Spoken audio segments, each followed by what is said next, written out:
Humidity forecast clearing, no snow in the forecast tonight.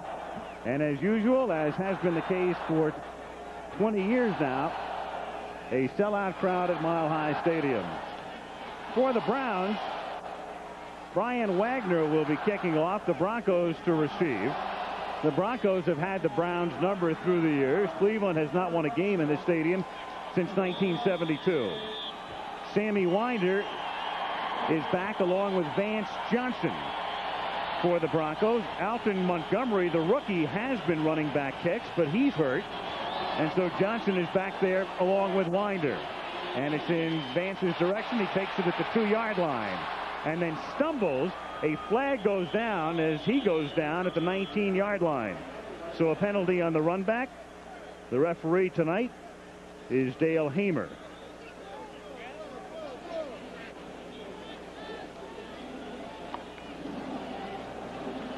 And his mic is not open, but the penalty is against the Denver Broncos. So Dan Reeves, and you'll remember during training camp this year, Reeves with a heart problem, had his arteries cleared, missed a week, and then came back, and John Elway guiding the team. Elway had his best camp and has played decently this year. With Humphrey, who's been terrific. Steve Sewell's a little banged up, the utility back. Johnson and Jackson are the wide receivers. Kay is the tight end. Gerald Perry does not start tonight at left tackle. He's hurt. It's Darrell Hamilton getting the start. And they begin with 3 tight ends. That's Mobley in the backfield with Humphrey, and Humphrey can't get out of the backfield as Mike Johnson is there to wrap him up back at the 6-yard line. Now the Cleveland defense. The Browns going with a 4-man line. The veteran Bubba Baker with Chris Pike. Michael Dean Perry, the Fridges brother, has turned into a terrific defensive lineman. Matthews and Johnson were holdouts in camp, so they got late starts. Blaylock and Raymond Claiborne, the longtime Patriot, with Wright and Gash, the safeties. And Frank Minifield did sign. There he is. He signed last week, and he will play in nickel situations. They have activated him for the game. 2nd and 13 from the 6 as Elway on a little roll throws, and the catch is made by Vance Johnson, who gets tumbled out of bounds at the 14-yard line, and the crowd thought it was a late hit, but there's no flag. Thane Gash was there, and Gash, a la Ronnie Lott, a la Steve Atwater of Denver, a very hard hitter. Well, you'll see some hitting tonight. You left out another one, too, with Dennis Smith, the other safety, as we watch Gash come up. But Atwater and Dennis Smith and Thane Gash, they play that safety position almost like a linebacker, and you got a quick glimpse of it right there. I think the crowd has a good reason to moan. That hit was a good 2 yards out of bounds. 3rd and 5 at the 13-yard line. Browns with a 4-man rush. Elway has time and completes it for a first down to Vance Johnson up at the 24-yard line. Stopped by Stephen Braggs, and so Johnson, the last time we saw him on Monday night, he made that critical 4th down reception to set up the win against Kansas City, has already caught 2 balls. Well, there's pass protection that Bernie Kosar must be envious of. John Elway had plenty of time, a crossing pattern. Vance Johnson comes all the way across the formation, and it takes no one in a quarterback's face to set that kind of a pattern up. Good job up front by the guys in orange. 1st and 10, Broncos out at the 24-yard line. Elway protected well again. And this is Mark Jackson making the catch at the 32-yard line for a pickup of close to 8. Ray Claiborne on the coverage. And again, Elway with a lot of time. Good protection. That was a deep out by Mark Jackson, and Jackson just turned on a quick look for speed and then broke to the outside. Look at that protection. Now that pass, a deep out like that, takes a lot of time to get off, and no one even close to John Elway. And of course, that is reflected in the number of sacks on the part of these Cleveland Browns. They've only had 8 in 4 games, and that won't get it done. 2nd and a short 2 up at the 33. And the Browns jump. Contact is made. The play is whistled dead. It was Chris Pike coming across the line for Cleveland. I don't know that any broadcasting crew that's ever been to Mile High Stadium doesn't spend time talking about John Elway and his ability to draw a defensive line off sides. He has a cadence and a hard count that if you are the least bit itchy on the defensive line, he will get you across. You can see number 75, Chris Pike, the defensive tackle, was across the line of scrimmage, and a big guy, 6'8", 300 pounds, trying to get a head start to chase number 7. But Elway is good for 2 or 3 offsides a game. Look at the head movement. And it's more effective, too, Dan, when you have not been getting a good pass rush. You're trying harder. You're trying to get a jump on the count, and consequently the offside. Mobley almost jumped as well, the tight end for Denver. From the 38-yard line, Elway with the hot hand, and the open receivers hits Ricky Nattiel.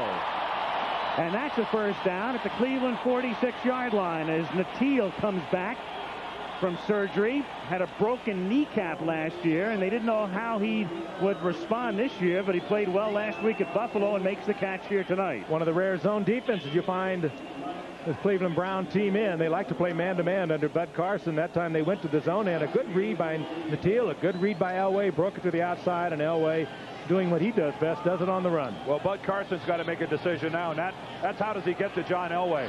They're going to have to gamble and blitz. Either that or somebody in the front four is going to have to make a big play. And to keep them honest, here's Humphrey inside the 30, and the league's leading rusher is out of bounds at the 21-yard line. Beautiful call, Frank. Beautiful call. Then what we've been saying, no pressure on Elway, and of course they're getting the word from the bench, we got to get to him. They're saying to themselves, we got to get to Elway. So consequently, you give up your normal pass rushing routes. You go for the inside, go for the outside, and you set yourself up for the draw. Jim Juriga there, the left guard at the line of scrimmage, turns Michael Dean Perry to the inside, but then, boy, look at Bobby Humphrey. His movement in the open field ends up being boxed out by Raymond Claiborne, but boy, what a fine call. First down, Denver at the 21-yard line. The fake to Humphrey, the pass to Bratton, and Bratton is run out of bounds by Thane Gash after a pickup of 5. So this drive, which began at the 9, is now down at the Cleveland 16 with 11:03 to go in the first quarter. And what a pretty drive it's been. Bratton had a difficult time getting the handle on this one. It was maybe thrown a little too perfectly right in the hands, and maybe thinking about running before he put it away, but he does collect it and gets good yardage out of it. Elway is a perfect 5 for 5 for 48 yards on this drive. 2nd and 5 at the 16. Humphrey to about the 13. That's going to set up a 3rd and 2. Mike Johnson, the middle linebacker, makes the tackle, number 59. When Denver's running the football, you don't have to worry about where it's going to be coming into tonight's game. He had carried the ball 89 times, and the next closest to him in carrying the football was John Elway. He had carried 13 times. The other backs, Bratton and Sewell, had carried it 7 and 8 times respectively. So you don't have to worry about who's going to handle it on the running. And why not? 177 yards last week. But it says an awful lot for the development of that young offensive line of the Broncos. Well, meanwhile, here's a 3rd and 2 and a situation the Broncos are moving nearly at will, and yet they can't come up with the right play and have to spend a timeout with 10:07 to go in the first quarter. Cleveland says thank you. Denver started this drive at its own 8-yard line. They've already moved 79 yards on the opening drive of the game. It is 3rd down and 2 after they take this timeout. And the Broncos now at the 13-yard line have Michael Young and Mark Jackson split to the left. Sewell alongside Elway in the backfield, and Vance Johnson split to the right. And Elway on a quarterback draw. First down and a touchdown. Oh, that's why they took time out, I guess. They wanted to draw that up. That might have come down from the press box then. When you are playing a team with a confidence problem, this is how you hurt it. This is how you hurt that ball club. You take the drive from your own 8-yard line. Watch the left side of the line. Juriga and Gerald Perry pull, come up on the trap, and here comes you know who. If it's not enough that he's blessed with a great arm, he has wonderful running abilities as well. Kind of nice, too, they'll let him do it, isn't it? They have a great deal of confidence in his athletic ability, his durability, and obviously this came in from the sidelines. Watch Darrell Hamilton. He's filling in for an injured Gerald Perry, number 69. Big block for Elway, and he rumbles into the end zone. Terrific drive.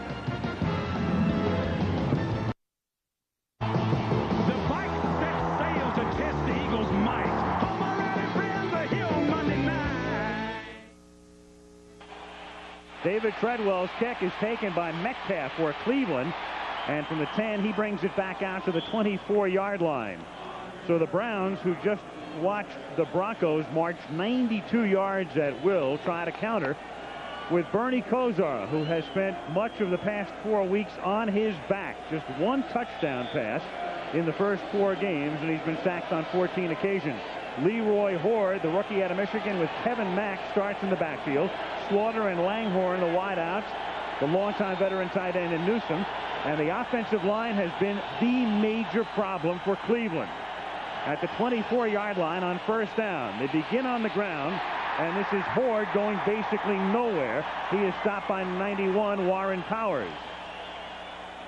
Now the Broncos, in their second year under defensive coordinator Wade Phillips, who did such a great job last year, Powers, Cragen, and Szymanski, the rookie, the 3 linemen, Fletcher, Munford, Brooks, who was outside last year, and Mecklenburg, who was inside last year, flip-flop. Elliott Smith and Wyman Henderson, the corners. Dennis Smith and Steve Atwater, the safeties. Tyrone Braxton is out for the year. On 2nd and 9, this is Metcalf, able to turn the corner and then met head-on at the 29 by Elliott Smith in his second year out of Alcorn State. And he's a guy that if they're going to pick on anybody in that secondary, he's the man because he's taking Braxton's spot. You're used to Dennis Smith and Steve Atwater hammering running backs, but that time a good shot by Elliott Smith. As you said, Al is filling some pretty big shoes. Braxton had a big year last year and out for the season with an injured knee. On 3rd and 5, Cleveland's first play from the shotgun. And Kosar's first pass is a completion to Slaughter, who gets dumped by Wyman Henderson out at the 37-yard line after the pickup for a first down for Cleveland. And I think that play just shows that Bernie Kosar is like any other quarterback in this league. If he's got the protection, he'll deliver the football.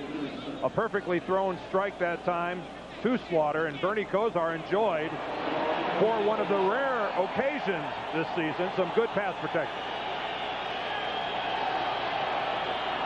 1st and 10 from the 37. Kosar flushed out and then has to throw it away. Intended for Reggie Langhorne. One of the big stories, of course, for the Cleveland Browns, Dan, is that offensive line, and that's not unusual. We had them in Canton in the Hall of Fame game. We were talking about the same thing. Yeah, here's a look at last year's line as they close the season. Farron, Banker, Rakosi, Fike, and Risen. You can see Risen is gone. He's a minister now. Dan Fike will be back. He's hurt. Rakosi is now over at guard, making his first start. Ted Banker's on injured reserve. And Paul Farron, the only one of that group that's still playing the right position. This is Kevin Mack on 2nd down, and he takes it out to the 41-yard line. Carl Mecklenburg makes the stop. It'll be 3rd and 6. Now here's the group that starts tonight. There's Farron, the only returning guy. Rakosi making his first start at guard, as is Ralph Tam at left guard. Mike Babb, a longtime starter here with Cleveland, is back. And Tony Jones, only 3 starts last year. Continuity may be more important on the offensive line than any other group on a football team, and it takes a long time to develop. 3rd and 6. Not only does it hurt their pass protection, their running game as well, as they average 2.9 yards a carry. And this catch is made by Brian Brennan, and the question is, did he get the first down? Brennan, a very crafty possession receiver, went out to the 47 and does have it. He saw where the marker was, made the catch at that spot, and keeps the drive going. And again, Kosar this time with protection. I agree, Dan. You give Bernie Kosar the time, that's when he can do what he does best, and that is read a defense. He's got to have time to be at his ultimate, to look around, change receivers, read the defense, realize a Brennan's going to be open, realize that a Slaughter's going to be there, but he has not thus far in the season had that much time to do what he does the very best, and that's read the defense. First down from the 47-yard line. The fake to Mack on an end around. Webster Slaughter has room. He's to the Denver 40 and to the 35-yard line. So an impressive opening drive for the Cleveland Browns. He's run down by Atwater. These plays always come about from looking at the videotapes. The Denver Broncos are a tough pursuing defensive team. And, of course, they have picked this up, and they give you the little play action up the middle, and everybody closes down on it. Slaughter gets to the outside and gets the good yardage. Boy, some key blocks out front. Tony Jones, especially the right tackle, came out and dropped Simon Fletcher. Mere words can't state the importance of this drive to Cleveland, especially from a confidence factor. That's only the second rush of Slaughter's career. He was drafted in '86. Here's Mack, and he is stood up at the line of scrimmage by Greg Cragen and Warren Powers. We have 5:55 to go. First quarter at Mile High. If you're just tuning in, Denver took the opening kickoff, drove 92 for a touchdown, and this is Cleveland's response. Meanwhile, Saturday on ABC's College Football, Michigan, now #1 in the country, at home against Michigan State. Or on the West Coast, USC against Stanford, 3:30 Eastern and 12:30 Pacific. Who was that who was laughing over there? As it should be. Of course, Stanford with that colossal win over Notre Dame. And wait till SC gets Michigan in the Rose Bowl. Yeah, unfortunately, I've danced to that tune before. 2nd and 10 from the 35-yard line. Look out. Kozar sidearms it, and the catch is made at the 23-yard line by Reggie Langhorne. Kozar again paid the price. Michael Brooks decked him, but the completion nets another first down. Well, you touched on something earlier, Al. You talked about the 21 times he's been knocked down. He doesn't even count for the times he's been bumped. Look at the top of your screen, number 56. Coming on the blitz, they stack it up to the right. They can't pick them all up. Kozar is able to get it to the receiver. I'll tell you, you got to admire his guts. He knew he was going to get pounded, yet he was able to get it there. Yeah, they bring the strong safety, Dennis Smith, and the back, Mack, has to pick him up. That leaves Brooks all alone. First down, Cleveland at the Denver 23. Newsome in motion. Off the fake. Kozar with time. Hits Slaughter inside the 20. And he gets to the 18 as they make a little something out of nothing. A 5-yard pickup. Elliott Smith makes the stop. 4:12 to go in the first quarter. Broncos on top, 7-0. Cleveland, by the way, has not scored in over 6 quarters.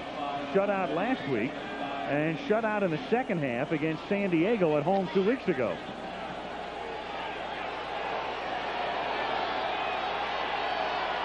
Second and 5. Here's Kevin Mack.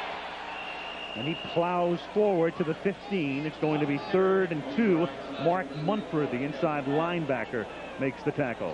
One of the problems for Bud Carson this season has been the fact that his 2 big backs, and he believes in a big back possession offense and a strong defense. Don't make mistakes on offense. Let your defense win it for you. But Kevin Mack had a broken ring finger in the opening game against Pittsburgh. He missed the next game, and his other big back, Leroy Horde, the Cleveland Browns' first choice in the second round, also had a broken bone in his hand. So they've never been able to get them together until just last week, and tonight perhaps for the first time at 100%. 3rd and a long 2 from the 16-yard line. And they split Metcalf to the top of the screen, and Kozar has to take a timeout. The play clock was down to 1 second, and Bernie looked up, saw it at 1, and has to take a timeout. So the Browns take a timeout at the same relative spot the Broncos took a timeout on a 3rd and short. I bet we won't see a quarterback draw when he comes back, though. No way. But you never know.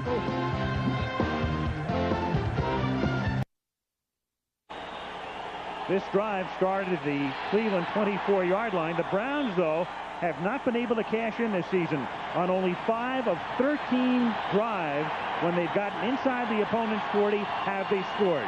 3 TDs and 2 field goals. So they have been bogging down all season. It will be 3rd and a long 2. Kozar complaining about the noise, and it does get noise here at Mile High Stadium. I think he wanted a new ball. Oh, that was it. Well, now he'll complain about the noise. Yeah, Bernie didn't like the football. It might have been wet. Browns have one of the best silent counts in the game. Bernie is good at operating it. 3rd and a long 2 from the 16. They send Slaughter in motion. And Kozar completes it to the 10-yard line to Ozzie Newsome, who decided to retire at the end of last season and then reconsider. A guy in his 13th year, and next stop will be Canton. Needs only 4 more now to replace Charlie Taylor as the 4th all-time leading receiver in this game. And of course, more receptions than anyone who ever played the tight end position. In fact, several hundred more receptions than his closest competitor. 1st and goal, just inside the 10-yard line. That's Newsome in motion. Kevin Mack to the 4-yard line. Stopped by Dennis Smith. It'll be 2nd and goal with a few ticks more than 2 minutes to go in the quarter. Well, Frank alluded to earlier about how the Browns love a big back attack. Well, this is why. When a big back hits the pile continues to move forward. And look at Kevin Mack here. After his first contact by a Denver Bronco, goes ahead and picks up at least another 4 or 5 yards. We see a hand on his face mask there at the top of the screen. No flag. 2nd and goal just inside the 5. Newsome now sets up on the right side as they operate out of the I. They break the I with Mack in motion. And it's a flip to Metcalf. Inside the 5. Touchdown Cleveland. Boy, give an assist to Kevin Mack. You better believe it. What a lead block. They sent him in motion, Mack. And he worked on the cornerback, Henderson, and I didn't knock him down, but he screened him out of it, and an easy 6-point for Aaron Metcalf on the little flare. Boy, beautifully designed play. And that is Cleveland's first score in the equivalent of 7 quarters. Here's Metcalf now. Mack is out in front of it. You recall he went in motion. Now he breaks it behind the block of Mack. Takes it to the outside. An easy 6 point for Metcalf. Yeah, Eric Metcalf wishes they were all that easy. Jerry Corrick, the Canadian forward, has that kick blocked. Boy, the Browns now for the 2nd week in a row self-destruct on special teams. I wonder if that could have been wet. He looked like he just hooked that. Well, it looked like somebody got a hand on the ball. It might have been Steve Atwater. Well, somebody touched it, but I mean, he had that thing drilled very low. Here it is from ground level behind. Let's see who gets a hand on it. There's Atwater. Actually, it was someone in front of Atwater. Atwater didn't get a piece of it. We'll check it when we come back. We'll eventually get to that extra point and how it was blocked off the foot of Jerry Corrick. It's 7-6 Denver as Wagner kicks off. Fielded a yard into the end zone by Vance Johnson, who has room. He's out past the 30, and a good run back by the man who calls himself the Vance. All the way out to the 38-yard line. Let's go back to the extra point. Watch this area right here. It's going to be the hand of Carl Mecklenburg. But watch, there's no penetration up front. Really a good job up front of blocking by the Browns. There's the block right there. It hits the right hand of Mecklenburg. So what that means is that's a low kick by Corrick. That is a low kick when people don't get penetration and are able to block an extra point merely by leaping up into the air. And Carl Mecklenburg, just another in a long list of big plays for the Denver Broncos. There was a penalty on the run back, and the penalty is against Cleveland. They have a personal foul, number 15 on the return, 15-yard penalty, first down. 2 penalties against Cleveland. The first was offside, which was declined. The run back came out to the 38, and they'll tack on 15 more. Well, they're going to say Wagner hit Johnson when Johnson was out of bounds. He threw himself into Vance's legs, and the referee ruled that the hit came well out of bounds. It isn't often you get the punter in on something like this. A personal foul. But he's right. He might have been trying to avoid it.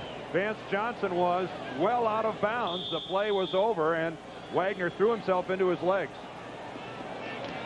You're right. It's not often a punter can hang a personal foul medal on his chest. This one, though, hurts the Browns. First down, Denver at the Cleveland 47, 1:18 to go in the quarter. Broncos lead by a point. Elway to his safety valve, Humphrey. And Humphrey is ridden out at the 39, about a yard shy of the first down. Van Waiters makes the tackle. Bobby Humphrey, I mean, he has lapped the field in essence because he's played one fewer game than almost anybody else in the league. And still, even through the games of yesterday, he was the leading rusher in the league coming into tonight's game. And if I'm the Browns and their defensive team, I pay a little more attention to Bobby Humphrey, even if he's just flaring out of the backfield, Frank. Well, he's only caught 3 receptions coming into tonight, and consequently, I think that's probably why they laid off him a little bit. But after that one, he'll draw a little more attention, I can assure you. 2nd and 1. Humphrey on the ground, picks up the first down. He's inside the 30, breaks the tackle, takes it to the 18, loses the football, but they're marking it down at the 18-yard line. Denver ball. Mike Johnson makes the stop. Well, of the 3 officials who were spotting the play, 1 out of the 3 marked it down, fortunately for the Denver Broncos. That was very close. Yeah, let's watch this one right here. There's Mike Johnson, who comes in from behind and grabs the football. Boy, that's extremely close. You could see that Humphrey started to lose control of the football while he was still up on his feet. And there's the guy who made the hit and stripped the ball, Mike Johnson, who's limping off the field. It doesn't look to be too serious, but it's easy to play doctor from up here. Let's try it from the reverse angle from the far side of the field. It was intentional. Johnson tried to strip it a la Lawrence Taylor, put the arm around him and tried to rip the ball out, and he was successful. That's very close. You can see why. You could argue that either way, why the official made the call and why one of the other officials didn't make a call. And there's no review. Meanwhile, that's the end of the quarter. That is the end of the first 15-minute session. And I don't think either team had their defensive team show up. This has been all offense. Yet. We go to the second quarter, 7-6. The Broncos by a point. We'll return with Monday Night Football after this commercial message and a word from our ABC station.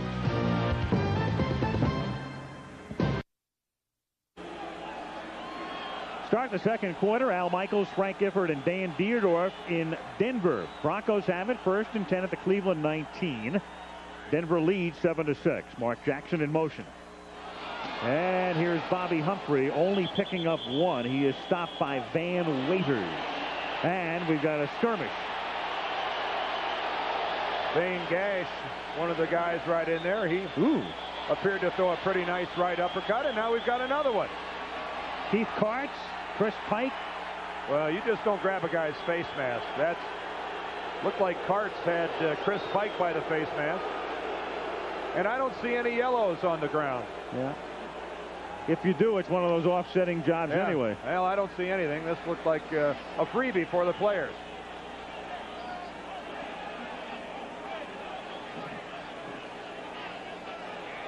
The rarefied atmosphere of Mile High Stadium. Oh, kind of silly, isn't it? Blood to boil. How kind of silly, isn't it, when they keep their helmets on? It was a 1-yard pickup. It is 2nd down and 9 at the 18-yard line. Elway is 6 for 6 for 56 yards. Flanked by Humphrey and Bratton in the gun and making a move, Darrell Hamilton, and there's the flag. So the Browns get a big break when Hamilton moved, but then they give it back as Van Waiters comes charging in and buries Elway. Yeah, when there's a false start like Hamilton made, the play is over. There is no play, so there's no free shot. A defensive player cannot come in and take a free shot. That's an incredibly dumb play by Van Waiters. On the play, false start, number 69. Penalty is declined. Personal foul, number 50 to be accepted. 15 yards, first down. That's the situation where a personal foul will override any other penalty. I mean, that's just not smart. Now, it was not a lethal blow. You can see the Waiters did not come in with the intention of decapitating John Elway. In fact, he tried to catch him at the end. Boy, that is a penalty that, first of all, Waiters should have never gotten anywhere near Elway because you run the risk of that call. And they do not offset. Waiters has not had a sack in his career, so he was a little over anxious there. Yeah, you might say. He still doesn't. Quite an understatement. Yep. First and goal from the 9. Opening minute, second quarter. Jackson in motion. On a delay, Humphrey can't get started, though. He's run down from behind by Chris Pike. ABC's Monday Night Football is brought to you by Nissan, built for the human race, and by Bud Dry. Why ask why? Bud Dry, for refreshment that's beyond question. If you're at home watching this play in the pit, take a look at Michael Dean Perry, the defensive tackle of the Cleveland Browns, their number 92. Watch how quickly he gets off the ball. You'll recognize him. He moves before anybody else. Second and goal. Jackson in motion again. Elway with time, and Elway hits Jackson, and he takes it to the 2, and it will be third and goal.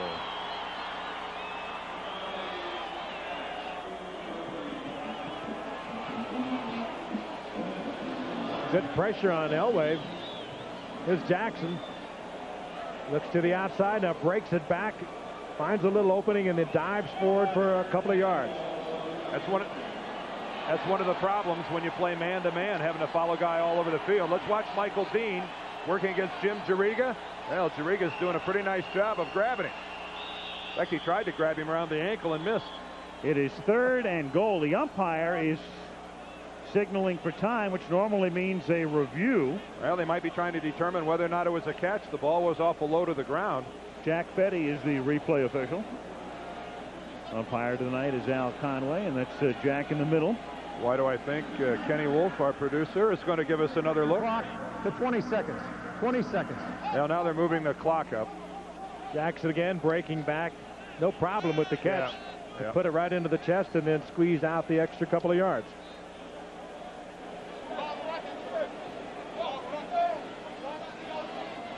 The only announcement that's been made was to set the play clock, which normally would be at 25 after a stoppage, to 20.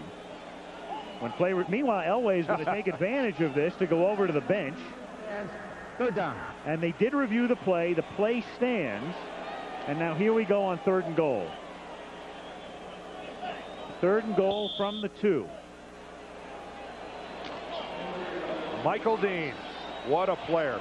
Pro Bowler, and he does nothing but get better every game. 4 of the team's 8 sacks already this season. Bronx come up in a very tight formation with 3 tight ends and keep it on the ground, and they swing Humphrey to the outside, and he can't turn the corner. Tony Blaylock is there along with Mike Johnson. Mike Johnson slipped in behind the pulling guard and prevented the cutback on the part of Humphrey. Thane Gash was up there. The guy who really disrupts this play, though, is Al Baker. See number 60? Look how far upfield he got, forcing Humphrey to swing all the way to the outside and go parallel to the line of scrimmage. Tremendous upfield pressure that time by Al Bubba Baker. David Treadwell, who won the Kansas City game with a last-second field goal and then beat Seattle in overtime. A 20-yard chip shot here out of the hold of Gary Kubiak. And the Broncos settle for 3. 12.5 to go in the half, and Denver now leads Cleveland 10-6.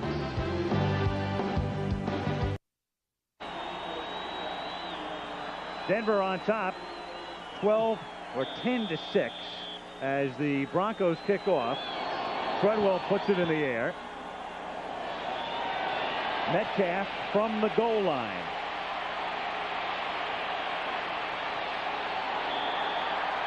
And he is stopped at the 16-yard line.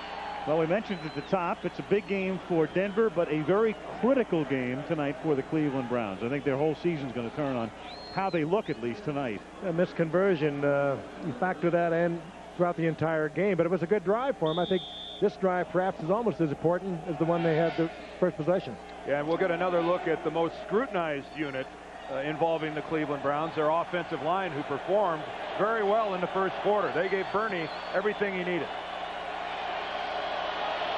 From the 11-yard line, here is Kevin Mack. And Mack pulls his way out to the 26-yard line. You know his story. arrested and convicted on a drug charge, spent time in prison last year, had knee surgery as well. You go back to 1985, he and Ernest Biner each gained over 1,000 yards in one season for the Browns. So a man making a comeback in effect, Kevin Mack. Where has it gone, that offensive line? We showed you a little earlier, but it's not one of the more celebrated lines, not the big names that we're watching here tonight. They're young and very inexperienced, and that's been reflected in the first 4 games when the Browns won them 3. Here's Mack again. Big hole, exploits it, and gets taken down by Atwater, and 3 flags come in. And I think they might all be saying face mask. Yep. 3 flags and 1 penalty at the 42, and they'll tack on a few more. I think Steve Atwater's left hand might be the culprit. Great blocking up front by the Browns and their offensive line. But let's watch Steve Atwater here, number 27. Ooh, a good job. He got the left hand, and then the right is latched onto the helmet as well. On the defense, he had it to the end of the run, first down. And I think Steve Atwater got lucky here with this only being a 5-yard penalty, because there's the left and the right stays on the corner. That easily could have been the 15-yard variety. He got the inadvertent face mask penalty. One of the rare times you will see Atwater even trying to make an arm tackle. No, he likes forced to in the part of Mack. He just likes to put his head and shoulder in there and bury him if he can. He likes to make a face mask tackle, but with his own face mask. From the 48-yard line, Leroy Horde is the sole setback. Michigan rookie gets the ball, and he gets stood up after a pickup of 2. Michael Brooks meets him head-on. And the 2 exchange pleasantries, and Atwater also had a say in the play as well. You get a chance at halftime, hang around, and we have a special feature on Steve Atwater from a couple of weeks ago when the Kansas City Chiefs were here at Mile High Stadium on Monday night. We had him wired up for sound, and I think you'll find it very interesting, very unusual, and you'll get a feel of this game that maybe you've never had. He was wired with more than sound. Wasn't he? But he plays that way, very intense, and given credit for really being the principal reason this Denver defense has turned around. Some of the best sounds I've ever heard. Really good stuff. 2nd and 8, play fake. Kozar still gets chased, and then he'll get flagged, or will he? The official took the flag out and then put it back and said, no, there truly was a receiver in the area, and Simon Fletcher, Ozzie Newsome, says the referee Dale Hamer, and so Fletcher will not get credit for what he thought was a sack. Well, it sure looked to me like give me a break. Old Dale was grabbing for the flag and looked like he couldn't get it. Now, there is no doubt that Bernie did get the ball relatively close to Ozzie Newsome. I mean, he got it just a couple yards away. Well, he made it look good. It wouldn't have been a sack, but it would have been grounding. Stanislavski going for him here. A little bit of acting. That's his alleged receiver, number 82. Well, I give Bernie credit. Yep. That's all Bernie Kozar. Great play. And Bernie says, I throw sidearm anyway. On 3rd down, it's too deep over the middle, intended for Brian Brennan. That's about as deep as Brennan ever runs a pattern, and Kozar overshoots him. And Brennan complaining a little bit that there was a hand in his face. He thought that Bruce Plummer was there, and but really you can't see that he was doing anything to keep Brennan from getting downfield. Pretty good defense that time by Denver. Vance Johnson set to accept the kick from Brian Wagner. Johnson is at the 10. A lot of people forget that Vance Johnson was a all-conference tailback at the University of Arizona. He can run the football as well as being a great receiver. Good kick. Fair catch is called for and made by Johnson at the 9-yard line.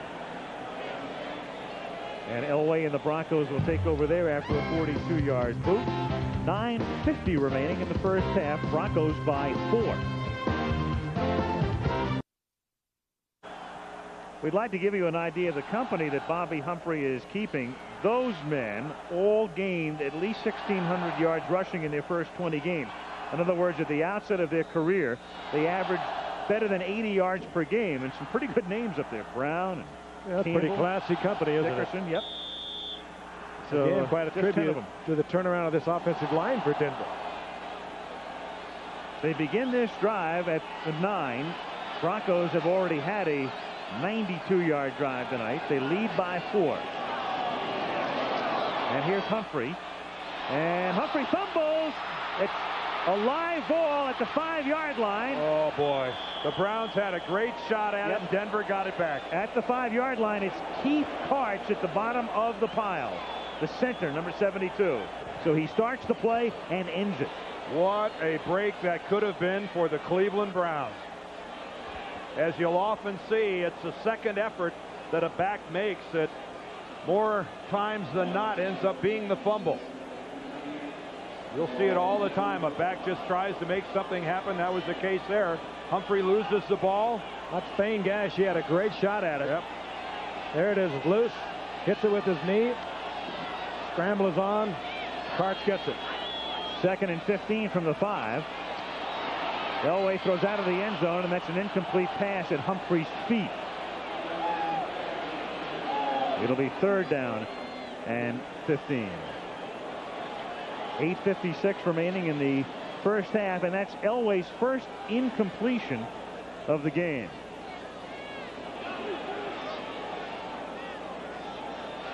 Averaging 8 yards per attempt coming into the game tonight. He was averaging 7.27. Menafield on the field now for the Cleveland Browns as the Browns go into their nickel defense. There he is, bottom of your screen, number 31. A long-time holdout. 3rd and 15. They keep it on the ground, and it is Humphrey who is taken out of bounds at about the 11-yard line. Stopped by Rose, and the Broncos will have to kick, but they're fortunate in that they didn't lose that Humphrey fumble. Next Monday, a week from tonight, we will go to Veterans Stadium, and two teams really in desperate need of a victory. The Vikings now 1-4 after yesterday's defeat at the hands of Detroit. The Eagles had a bye. They're 1-3 at the Vet, 9 o'clock Eastern. Vikings Eagles next week. The loser of that game is in bad shape. Horan takes the high snap and gets the kick away. It's fielded by Stephon Adams at the 48, and the former Raider takes it to the 43-yard line. And so the Browns will take over in pretty good shape after a 36-yard punt and a 5-yard run back and a Ty Allard tackle. 8:26 left in the half. The Snow Goose, Carl Mecklenburg out of Minnesota. He's had to take up a lot of slack. Alfonso Carricker is gone for the season, a defensive end of one size. Ron Holmes, the other defensive end, out with a bruised tailbone. So Carl Mecklenburg is the key man of the Broncos pass rush. Cleveland drive begins at the Denver 43. Denver leads by 4. A little flea flicker, and Bernie Kosar is going deep. Slaughter for a touchdown. Webster Slaughter.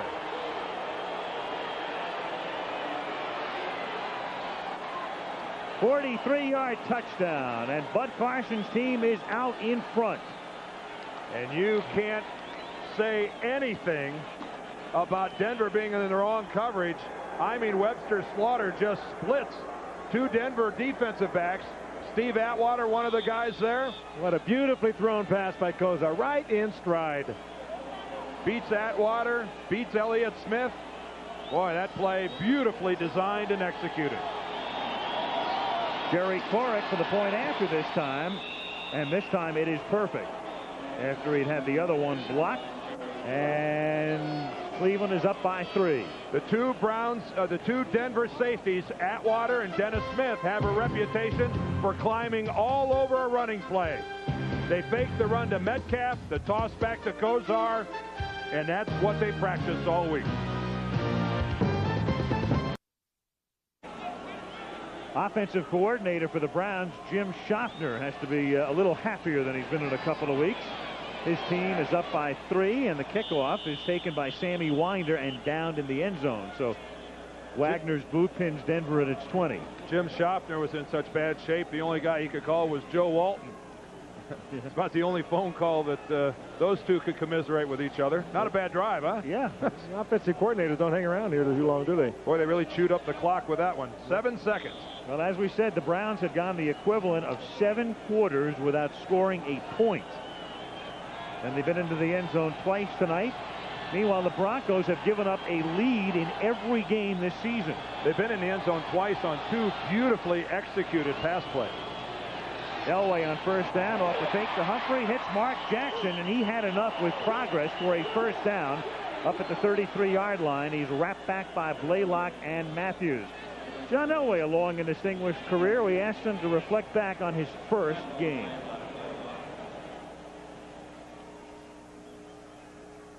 Yeah, and I can, and it was really a state of confusion because I really didn't know what was going on, and plus we're playing Pittsburgh, and I'm standing across the line from Jack Lambert, who's got no teeth, and I'm going, this is a guy that I've been watching the last 6 or 7 years, and a guy that's a great football player, a legend in the NFL, and he's sitting there growling at me, and I'm going, what am I doing? I mean, this is not what it was all planned to be. Elway's first game 8 years ago as Humphrey goes through the middle. You saw the flag come in from the umpire, which probably indicates number 66 to the offense. 10-yard penalty. Repeat first down. Exactly what Dale Hamer says. I wonder what Jack Lambert thinks of that shot. He was one tough cookie to look across that line of scrimmage and pick him up. Went into the Hall of Fame this year. That holding call against Jim Jiriga, the left guard, the former Illinois standout, who's had a fine game today. He is playing well this evening. Brings it back to the 23-yard line. It will be 1st and 20. We have 7:17 remaining in the first half. Bottom of the screen, that's Frank Minifield, who just signed last week in the game. And Humphrey gets taken down by Thane Gash up at the 30 after a pickup of 7. A few moments ago in the play before, we saw Mark Jackson run a long out, and the Cleveland Browns, as I said earlier, they love to stay in man-for-man coverage. Minifield is a super man-for-man cornerback. Tony Blaylock got beat by Jackson. The next play, Minifield, who we thought we'd only see in the nickel defense, is out on the field for the first time. Of course, the long time and celebrated holdout for the Cleveland Browns, also a multiple Pro Bowl player. There he is. Very acrimonious holdout, and he and his agent threatening to file suit against the Browns, the Falcons, and the league. 2nd down and 13, and the pass is not close. Natil, the intended receiver. Minifield was covering. Minifield wanted to be traded, or at least his agent contended that it should work out a deal with Atlanta. Atlanta apparently offered Bill Fralick, and they said Minifield couldn't come to terms and accept Atlanta's offer, and then he wanted to go to Washington.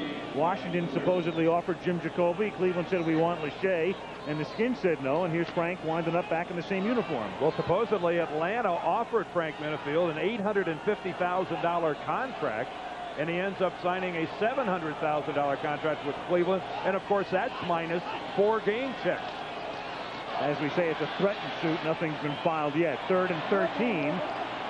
And Elway underthrows Michael Young on a 3rd and long, and the Broncos are forced to kick. Michael Young running the deepest out pattern I've ever seen. Yeah. It was actually a zig out timing pattern, and they weren't even close. Michael Young running a 52-yard out pattern. Elway has a great arm, but it's not quite that good. Mike Horan to punt. Stephon Adams, fair catch at the 24-yard line.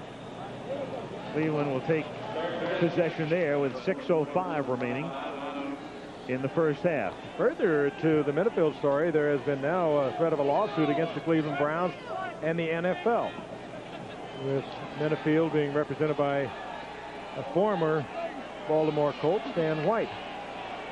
But apparently that has not been filed as of tonight. All kinds of problems for one of the great cornerbacks. We asked Bud Carson, would it affect the way he played? No way, he says. He's a great pro, and we won't be affected by it at all. 1st and 10, Cleveland at the 25-yard line. Metcalf, they fake the reverse to Langhorne. Metcalf out to the 28. He was the integral part of the Cleveland attack last year, but now you get the feeling that Cleveland wants to go to more of a big back set with Horde and Mack and use Metcalf as more of a specialist to perhaps like a 3rd down specialist in the mold of, let's say, Dave Meggett of the Giants. And really, those were the comments that the Browns management was making the day they drafted Eric Metcalf. They never drafted him to be their every down back. They split him here on 2nd down and 7 from the 28-yard line. Kozar has time, has Langhorn, and Langhorn takes it out to the 45-yard line. And Cleveland moving impressively again. Somebody better tell the Browns that they're supposed to be in total disarray and stink the joint up. They're not doing so tonight. I think that may be indicative of the pride that runs throughout this entire organization. And some people, some commentators have labeled the Browns as dead. I don't think that's the case. They may not win their division, they may not make the playoffs, but there's still a lot of good football players playing for the Cleveland Browns. They win tonight. They're 2 back in Cincinnati, and in 2 weeks they have Cincinnati in Cleveland. As a matter of fact, we'll be televising that game. But Carson keeps saying, we're going to come together, we're going to come together, and maybe, and at least hopefully for him, this is the night it's going to happen. Mack picked up a couple. Meanwhile, Elliott Smith comes limping off, and he's replaced by Alton Montgomery, the rookie corner, who is also nicked. And we'll see if Kozar goes to work on the left side. Here comes the blitz. Oh, it would be the right side of the secondary for Denver, and he goes down the middle for Langhorn. It's intercepted at the 24 by Atwater. Atwater gets a block. He's out past the 40 to the 47-yard line. That was so close to being a brilliant, brilliant play by Bernie Kozar. If he throws that ball just a yard farther, he's got the play of the year. Standing in against the blitz, taking a hit, and dropping it in. But as it is, it's Steve Atwater that's given the chance to come up with the big play, and Frankie makes it. Atwater man-to-man on the tight end. The tight end stayed in and blocked. That freed up Atwater, and he made a Pro Bowl play himself, got off and got deep, and was able to come up with the interception. Oh, how a play can hinge on just the tiniest of things. First down, Broncos at the 47. Elway over the middle from Mobley and behind him, and Mobley can't reach back and make the one-handed grab. Oh, John Elway would love to have that one back. Mobley was wide open. Elway, bad pass behind Mobley. Mobley could have caught it, but it would have been one of the great catches of the night. And he was so open. 2nd and 10 at the 47-yard line. 4:01 to go in the first half. We'll see it again because Mobley covered by a linebacker. And he can get downfield rather quickly on you. Cleveland up by 3 as Elway retreats on 2nd and 10. And the pass is low, but it is caught by Vance Johnson. As he picks it off the top of the grass, stopped by Gash at the 44-yard line for a gain of 8. And it will be 3rd down and about 1.5 yards. Well, that was a nice job by Vance Johnson of getting his arms under that ball. This is the confidence you get now with a Bobby Humphrey back there. You got a 3rd down and 1. You got an offensive line that's blocking well. Mobley in motion, and then Elway runs into Mobley. There's a flag down. There's a loose ball at the 49. All kinds of things are happening. The play is dead. Cleveland's recovered the fumble. Mike Johnson has it, but what about the penalty? Well, who has the ball? I mean, and so much for the confidence. Where are they ruling this play dead? Offside. Defense. Forget the fumble. Doesn't matter where they ruled the ball dead. What is it? Well, I think the Browns might have been guilty of lining up offsides. They may have been in the neutral zone, and Michael Dean Perry, there it is right here. Look at Michael Dean Perry. He's in the neutral zone. You can see his helmet across the ball. And Pike, too, number 75. Yep. Michael Dean Perry was the farthest, and boy, you try to get the edge, you try to get every advantage you can, but you cannot line up in the neutral zone. Big break for Denver. He's borderline again. They should call that one. And they do. He's got a flag down. The pass is incomplete, and we've got another flag down at the end of the play. You've got 2 separate penalties here. Well, I'm sure you could see that one if you were watching the interior line. Perry lined up offsides again. Michael Dean. Where are you, Michael Dean? You are where you're not supposed to be. You were going to lose 5. 2 separate penalties on this play. Offside defense lining up in the neutral zone. 5-yard penalty. Still first down. Again, here's Michael Dean Perry. Take a look at where the football is. You can see that he's way across. We're not talking about borderline stuff. You can see Michael Dean Perry right here is the line of scrimmage. His helmet is into that neutral zone. Well, I don't understand that. If he was a defensive end, I maybe could understand it, Dan, but not. You're lined up 3 or 4 feet away from the ball. As it turned out, just one penalty as the line judge immediately threw a flag, and then a flag came down from the other side about 5 seconds after the inception of the play, obviously for the same infraction. Just thrown late. Humphrey to the 19-yard line and a first down. Those 2 consecutive offsides obviously have rattled the Browns. Boy, just a simple trap play up the middle, and Jim Jariga, the left guard, pulls and makes the kick out on Al Baker, and there's Bobby Humphrey inside. Humphrey already with 69 yards tonight. Look at him cover that ball. Looking for his 4th consecutive 100-yard game. 1st and 10 at the 20. The clock down to 2:15 in the half. This is Bratton. Oh, now it's taken down. It's a nice tackle by Clay Matthews. He's made a few in his career. Frank, there's a look at a guy who bounced it to the outside and might have been wiser to take it up inside. Looked like there was a bigger hole inside. Particularly when you get down in close, inside the 20 and around that area, turn it towards the goal line. 2-minute notification. Notification? 2 minutes to go in the first half. The Cleveland Browns leading the Denver Broncos by 3, and the Broncos have it at the 19-yard line, 2nd and 9. Both clubs having taken a respite after that 2-minute notification, where they now will resume play. Were you ever notified at 2 minutes then? No, I never. No one in my locker room ever called it a notification. Maybe that's in soccer. What age? Of course, we weren't as genteel as Al. It's now in vogue. This is Humphrey inside the 10, and Bobby Humphrey with a touchdown. There's a notification. Jariga again with a good lead block. Now a couple of offsides by Perry, and all of a sudden disarray on the part of the Browns defense. Denver runs out of the shotgun formation as well as any team in the league. Look at Hamilton and Jariga. They pull from the offside and obliterate the point of attack. Thane Gash is over, but he's too late. Bobby Humphrey already into the end zone. Some teams seem to run so well out of that shotgun formation. Others struggle with it. Denver's always run well. David Treadwell's extra point. And the Broncos cash in and now lead by 4. And Humphrey already with 88 yards on 12 carries. Jim Jariga is having a big night for the Denver Broncos. Good lead block that time against Tony Blaylock, and Humphrey, very intelligent runner. Now watch 24. That's Blaylock. Here comes 66.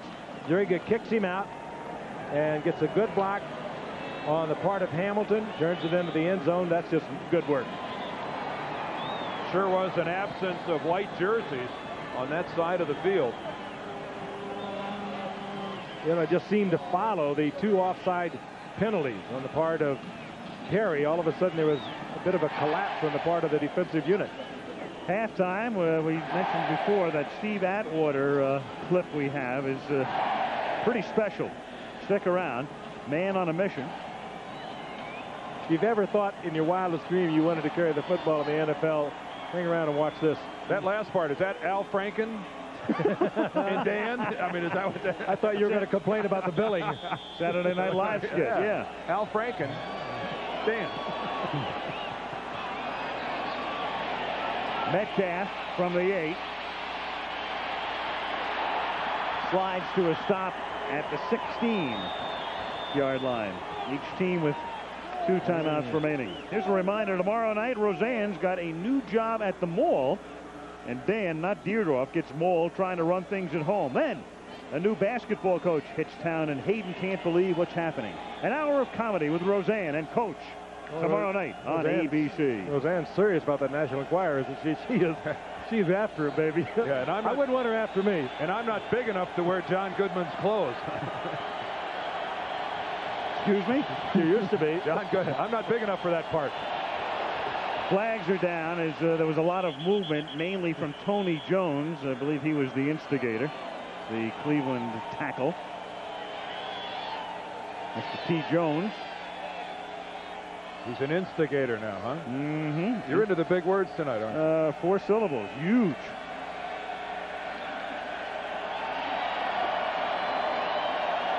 It was Jones, even though the mic wasn't working. Broncos, there's Humphrey taking it in from 19 after a 53-yard drive. Denver leads by 4. 1st and 15. Cleveland from the 11.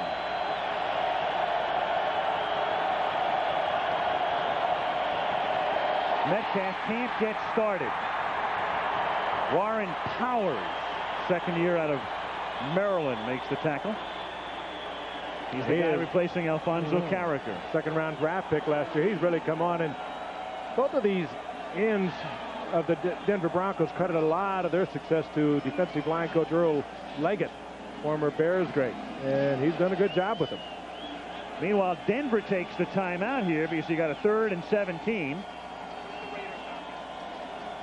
Last night, the Raiders and the Bills had at it. And, of course, it was a 10-point Raider lead. And here was the key play of the game, the block by Steve Tasker. And it was picked up and taken in by James Williams, the rookie corner out of Fresno State. That turned the tide. And then Jay Schrader completes this pass to Willie Gault, but he gets stripped by Nate Odoms, who played a big part in Buffalo's win over Denver last week. He goes in for the touchdown. And the Bills no longer bickering, instead 4-1, and on top with Miami in the AFC East, hand the Raiders their first loss of the season. For the 2nd week in a row, Buffalo turning around a losing effort and coming up with a victory. They did it to these Broncos the week before, and then last night to the Raiders. That's the Broncos. They scored 3 times in, what, a minute and a half? 77 seconds. Yep, a minute and 17. Like I said, 77 seconds. So 3rd and 17, and the pass is too long, intended for Ozzie Newsome. Boy, that looked from up here like if Steve Atwater would have seen the ball, he could have intercepted that. It's like he didn't know where the ball was. It is now 3rd and 17. It was 2nd and 17. There was an earlier penalty and no loss of down. There was a loss of down with a Colorado team the other day, though. Yes, there certainly was. A big stink back in my home state of Missouri, where Colorado got a 5th down and scored on the last play of the game to beat the University of Missouri. And Bill McCartney says he's not giving it back. 3rd down and 17. Kozar taken down at the 10-yard line. And the Broncos will now take a timeout, their last, with 1:25, and that's Warren Powers making the stop on Kozar out at the 10. So the Broncos will get the ball back without a timeout. Think back to the timeout that Denver had to use on their opening possession when John Elway had to call it and come over to the bench. Wouldn't they like to have that one at their disposal now? But if you're going to have somebody running your 2-minute offense, wouldn't you like to have John Elway? Yeah, I think he's okay. Remember a couple of weeks ago? Elway, Montana. Johnny Unitas.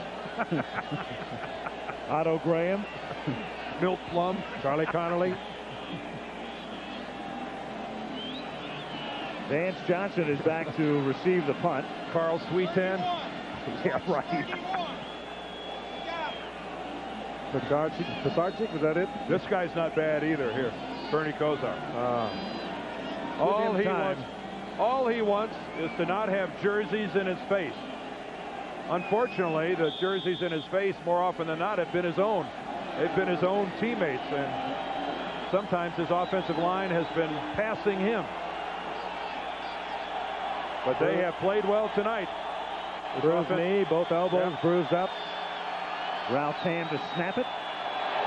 Wagner's kick is blocked out of the end zone. Simon Fletcher got it. Safety. Yep. Simon Fletcher all alone up through the middle.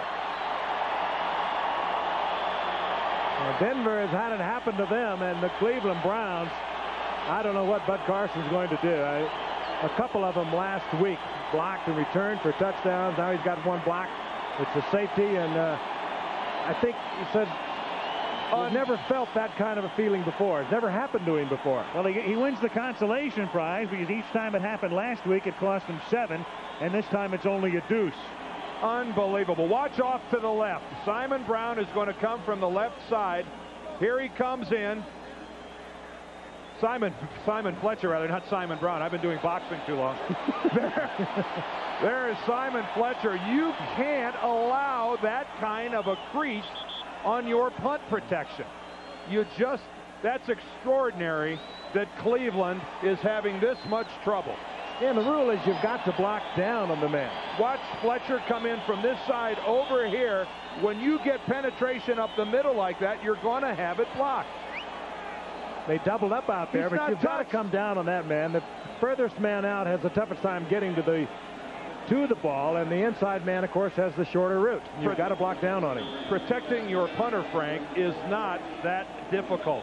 Everyone takes a gap. It is not that difficult, and to allow the disintegration of your punt protection team is inexcusable. Wagner's free kick, and it is loose at the 35-yard line. It's a free ball. Absolutely. It's like a kickoff. Exactly. It's the same thing. So if Cleveland's at the bottom of this pile, it's their ball, but it's Denver. Denver acted like they didn't want it. Yeah. I mean, it's called a free kick. You can place kick it off, or you can punt it off, and Wagner punting it. Well, Ricky Nateel, he was the only alert one out there, Al.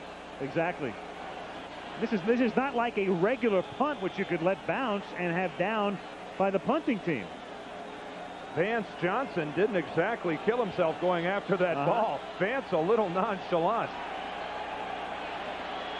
And so the Broncos get away with it. 1st and 10 from the 35-yard line. Elway throws, and it's incomplete, intended for Steve Sewell. That's where there's no question they were confused, the coverage unit, thinking it was in effect a punt, which it's not on a free kick. It's hard to believe that Cleveland has had another punt blocked against them. Another thing that happens when you have a difficult time with your punt blocking team is that you tend not to cover the punt. And there is a man underneath a whole pile of scrutiny and pressure and criticism. Paul Lanham, a long-time special teams coach in the league who's had great success in other places. 2nd and 10. And that's incomplete. Almost picked off, intended for Steve Sewell, and Clay Matthews was there. Yeah, when you block a punt, it just doesn't happen because you put a bunch of people out there. You look at it, you study it, they work on it. They work on it constantly during the week, and obviously they found a flaw, and it was so easily blocked. You know, just a little sidebar to that story about special teams. When Marty Schottenheimer was in effect fired, some of the heat he took was because his brother, Kurt, was coaching special teams at Cleveland. Kurt is now with Marty in Kansas City. You think he enjoyed dinner last Sunday? He enjoyed it more than Paul Lanham did. Yes, it was his unit who blocked those 2 punts, the 2 touchdowns for the Chiefs. 3rd and 10, and Elway going very deep and too deep. Intended for Michael Young, who takes a little late shove there, but the coverage was there. Raymond Claiborne back there with him, the 35-year-old longtime New England cornerback, signed for a huge salary, and that's caused a pretty big stir in Cleveland, especially with the handful of holdouts they had. You know, the unprotected free agent from New England went for $900,000 a year for a couple of years, and Elway was just throwing this away. So Denver unable to capitalize and force the punt, and this one is downed at the 10-yard line. A mile-high bounce. Off the foot of Mike Horan. 56-yard kick, 47 seconds remaining. Cleveland has 2 timeouts should they so elect to use them. Denver without a TO. 19-13 Broncos. Coming up Saturday on ABC's College Football, some of you will see the #1 team in the nation, the Wolverines of Michigan, hosting the Michigan State Spartans. Out west, it'll be USC coming off their win over Washington State the other night against the Stanford Cardinals. Pulled off that upset over Notre Dame. And then a week from tonight to the Vet in Philly we go, where the Eagles host the Minnesota Vikings. You think there's not going to be some hitting there? One of those two teams, I mean, they both know they've got to win that one. Cleveland will be content to run the clock out. Kozar will kneel down. That's a decision that's difficult to argue with. Yeah. 19-13 ball game with that field position. Very little to be gained by risking a turnover at that end of the field. You're in the game and you're going to get the second half kickoff. I mean, it's looked awful. It's been ugly for Cleveland, but let's face it, they haven't been hurt that bad. They might, well, I don't know if they have to run another play or not. The game clock and the play clock are in sync right now. If I'm Bud Carson, I go on into the locker room and I work on my 4th down offense, because I'm not sure I'd go into punt formation anymore. And that should do it. As I say, the two clocks are absolutely in sync, so that'll be the end of the first half at Mile High Stadium in Denver. High-scoring affair as the Broncos lead 19-13. We'll be back with halftime activities after this message from the National Football League. And a word from our ABC station. The 2-2 mark, leading the Browns 1-3. 19-13. Someone was proposing love there in one of those signs. They've got off you about your job, haven't they? Always nice to lend a helping hand. Yeah, where was that where they put up that get a job sign? New Orleans. New Orleans. Well, we'll be back there. I'll take care of that. Yeah, right. Treadwell. Fielded by Adams and then dropped by Adams in the end zone. And he doesn't know what to do with it. That's going to be a safety. Meanwhile, there's a flag at the 17-yard line, but now they're going to say he got out of the back of the end zone for a touchback. He was unsure what he had to do at that point. Well, if he had controlled that ball on the playing field and gone into the end zone, that would have been a safety no matter whether he got out of the back or not. And there's a flag, as I say, up at about the 17-yard line, away from the action in the end zone.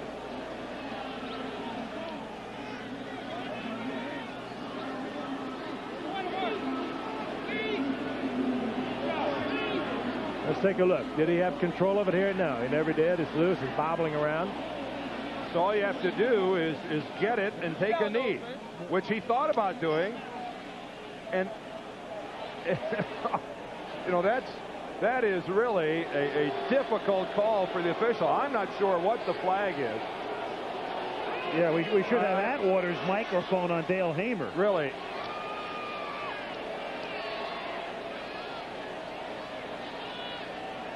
It's like the old days. We'll try to read the signs here.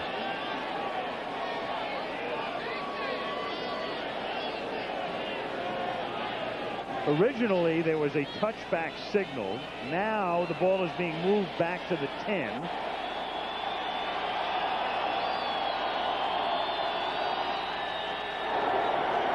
So there was a clip against Cleveland, and that's half the distance to the goal line, because without it, it would have come out to the 20. 1st and 10 at the 10. Newsome in motion. Kevin Mack, and Mack is wrestled down at the 5 by Dennis Smith, a 10-year veteran of the University of Southern California. And Ozzie Newsome stands there with an incredulous look, fully expecting the cut to be back to the inside. Newsome trying to block Dennis Smith and take him to the outside, ends up steering him right into the play as Kevin Mack, rather than jump inside, jumps outside.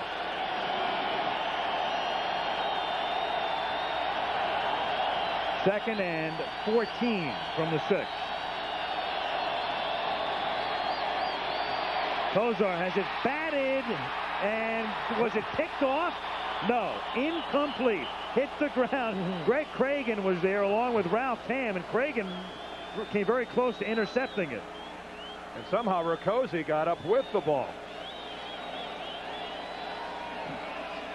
But Dan, speaking of a moment ago about having those jerseys in your face, his own jerseys, as the Denver defense just pushed the offensive line of the Browns back into Kozar's face. 3rd down, 14 from the 6. Opening minute, 3rd quarter. Denver up by 6.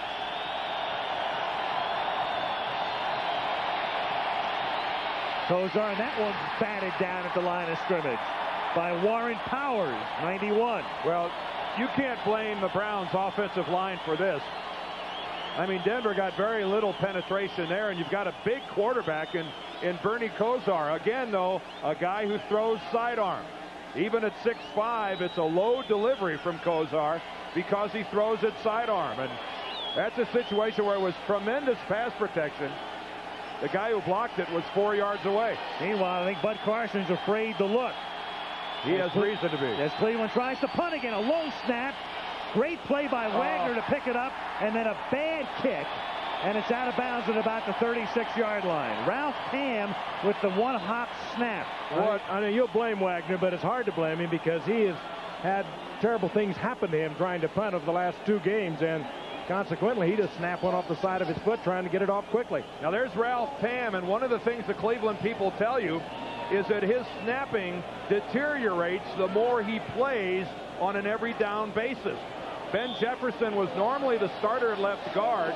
They put Jefferson on the inactive list, started Tam tonight, so he's been playing every down and snapping, and there was a bad snap.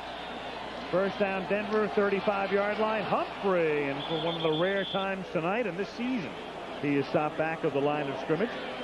Loss of 2, Clay Matthews leading the attack. ABC's Monday Night Football is being brought to you by Cadillac and your local Cadillac dealer. Discover why the only way to travel is Cadillac style. And by America's favorite light beer, Miller Lite, the sole sponsor of the NFL Player of the Year award. 2nd and 13, Denver at the Cleveland 38. Bronx by 6, 13:20 to go, 3rd period.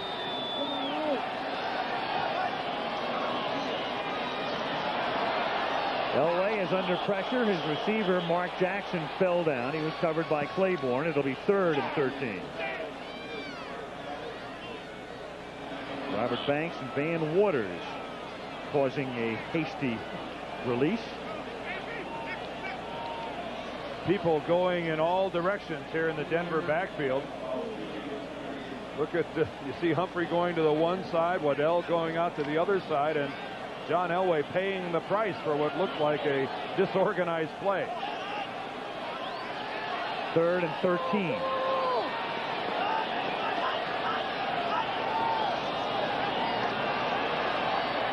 Four-man rush.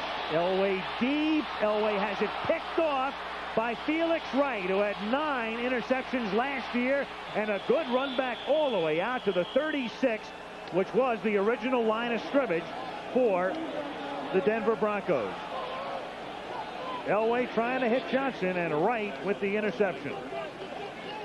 Pro Bowl safety man from a year ago. Nobody in the coverage for him. He just played center field, picked off the ball, and took it back out close to midfield, out over the 35-yard line. Good play, Felix Wright. Cleveland, good field position. 13 minutes remaining in the 3rd quarter.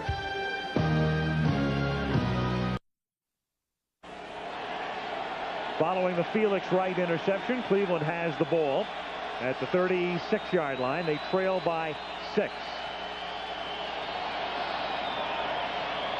Play fake. Kozar sets up the screen from Metcalf, picks up a block and another, and a nice little gain for Metcalf out to the 47-yard line.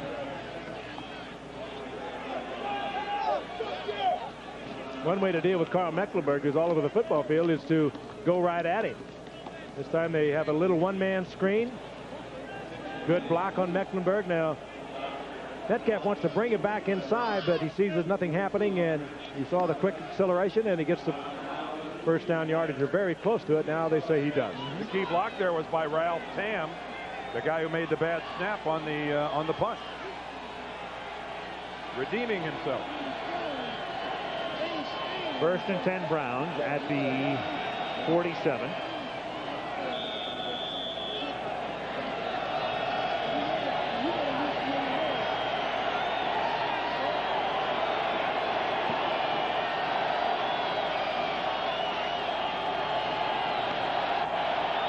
Bernie Kosar changing off, and he's going to have to hurry to get the play on.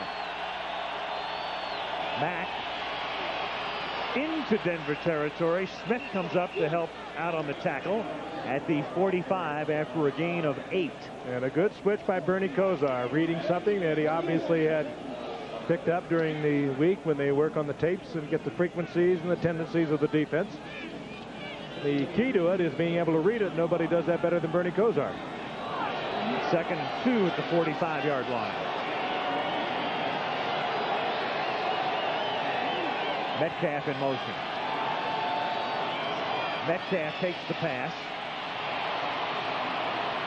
And with some nice dance steps, takes it to the 41 for a first down. By the way, we might as well mention when Metcalf scored the touchdown earlier, it was ruled a run because it was perceived by the score as a backward or lateral pass.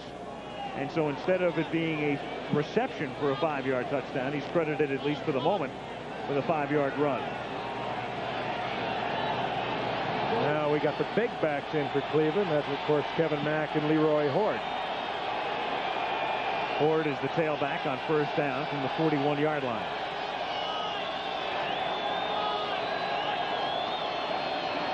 And the pass is to Slaughter. And Slaughter is ridden out of bounds at the 35-yard line by Alton Montgomery after a gain of about 6. Montgomery's a guy that was nicked. He's got an injury, and the Bronco coaching staff, Charlie Waters in particular, the Bronco secondary coach, really wasn't sure if Montgomery was going to be able to play tonight. He was one of those, we'll take a look at him during warm-ups and see if he can go. Not a kind game either, is it, Dan? Find your cripple and go after him, and the Browns have. You got it. Second and 4. Horde gets hoarded by Simon Fletcher back at the line of scrimmage. Leroy Horde is going to discover that in the National Football League, when you don't see a hole, sometimes, especially when you weigh 230 pounds, you're expected to make a hole. I think we saw one of the coaches right there indicate, Leroy, you've got to just take it up and burrow up in there for a couple yards. You're not going to dance outside in this league and break containment. Third down and 6. Kosar out of the shotgun. Comes the blitz. The pass is caught by Slaughter, and he takes it down to the 22-yard line. So they were coming, Montgomery and Kip Corrington. And on the stop. The Pro Bowl receiver and Bernie Kosar were absolutely in sync there. They both read the blitz. Look at Slaughter. Takes it up just a little bit, but brings it in before they can get to Kosar. Kosar is right there with it. What Frank means about in perfect unison is that is not the route that Webster Slaughter was going to run when he lined up. That is a blitz adjustment, and that is how it's done perfectly. First down from the 21. Mack breaks a tackle and plunges forward to the 18-yard line. And let Horde look at some movies of Mack running that football. He's not trying to bounce outside, is he? He looks for someone to rough up. Big man, goes about 230 pounds. Just watch this for a moment. Boom, gets rid of one there. Takes off Powers. And he just made a whole bunch out of nothing. Tough stuff in there. Second and 7 at the 19-yard line. 9 minutes remaining. Third quarter. Denver leads by 6. Kosar fires to the 6-yard line for a first down to Reggie Langhorne. And they are working on Alton Montgomery. Remember now, Braxton gone for the year. Elliott Smith replaced him. He limped off earlier. Montgomery nicked, and they are really working on his spot. Here he comes, Reggie Langhorne. They have a couple of terrific wide receivers, and just a little zip to the inside before he can get into the dropping linebackers. Kosar is there with the football.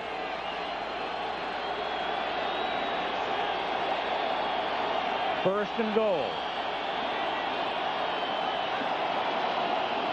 Horde behind Mack. slices through to the 3-yard line. That's more like it. He must have a headset on, Dan. Yeah. An old Michigan alum talking to the young Michigan alum. Well, it's what he does best. I mean, Leroy Horde was drafted by the Browns because he fit their offensive scheme. A lot of times they'll be in one back. Bud Carson refers to it as his big back offense, and Mack and Horde fill that bill. He said all the great coaches, that's how they got to be great coaches. They had the big back offense, the ball control offense, and they had super defense. 2nd and goal. Here's the big back attack with 3 tight ends out of the eye. And a sweep for Horde, and he gets swept down. No, he's still on his feet. Comes back the other way and still is then taken down at the 11-yard line. Scott Curtis was the guy who sliced through to force the issue. 58. That's good effort on the part of Horde. He got back at some of what he would have lost had Curtis made that stop. Curtis just couldn't handle it. So that moves it all the way back to the 11, an 8-yard loss, and makes it 3rd down and goal. And now a completely different look as they'll go to the gun and 4 wide receivers.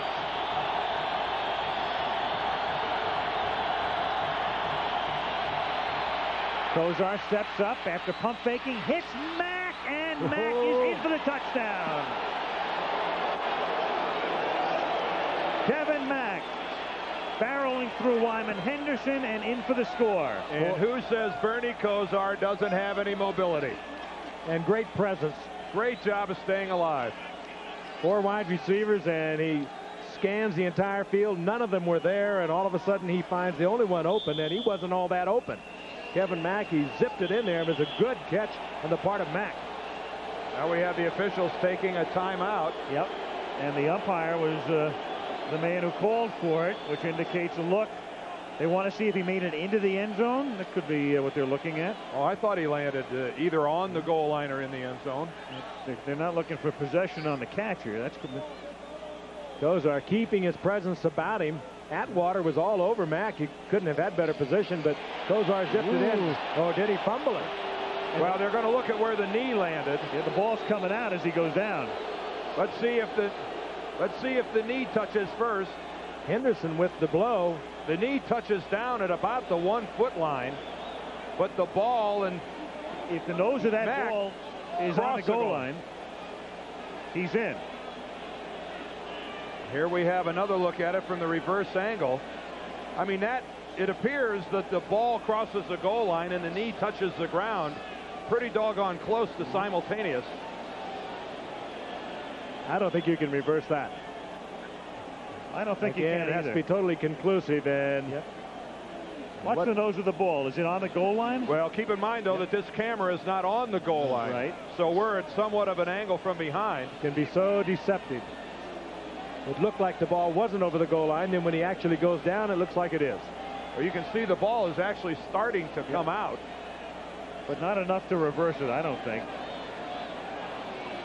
If the play stands, you've got the critical extra point because the game is tied at 19. And remember, there's a 2-minute limit here. Henderson with a good hit on the big man. Well, the ball is not across the line, but if the nose of the ball is on that chalk, it's a touchdown, and it is. You can't reverse that. There just was not enough to reverse it. Either way, I think if that had been ruled down at the 1-foot line, we wouldn't have seen enough to reverse that call either. So now Cleveland tries to take the lead, and they do on Korak's extra point. Jerry Korak boots it through after the Mack touchdown, and the Browns are on top, 20-19. Well, they put the thrill back in the kicking game, though, haven't they?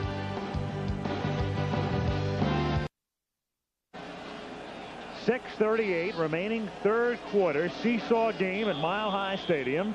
Brian Wagner to kick off for Cleveland. The Browns are ahead again, 20-19. Low bouncing kick. On the run, it's Johnson from the 7. And Vance brings it back out to the 30, and here comes a flag flying in.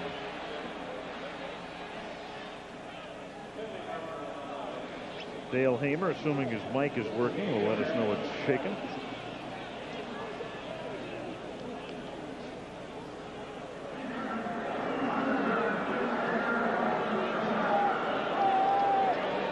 against the Broncos.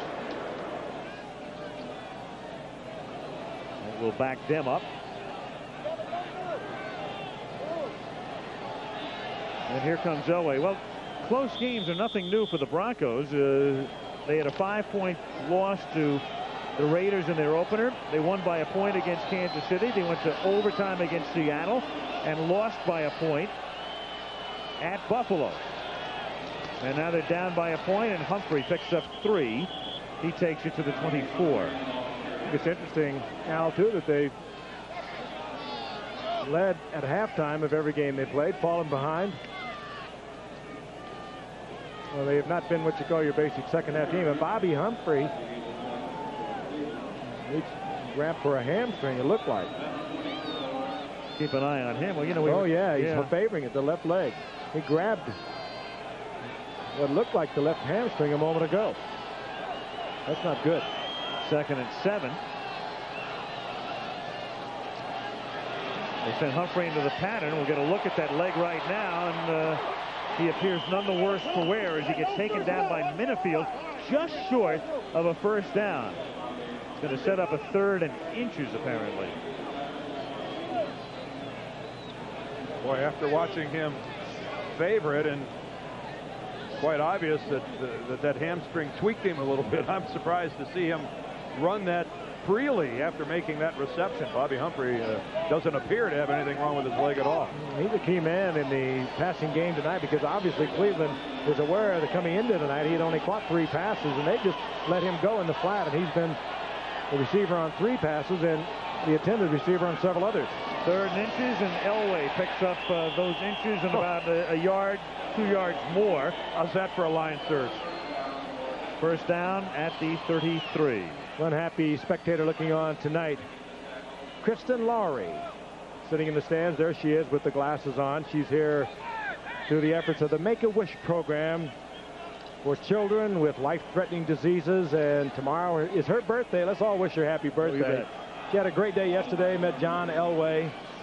She's having herself quite a time. Kristen Lowry from Oklahoma City. She looks on, hopeful that her hero can guide the Broncos back, and Humphrey picks up 4 out to the 37-yard line.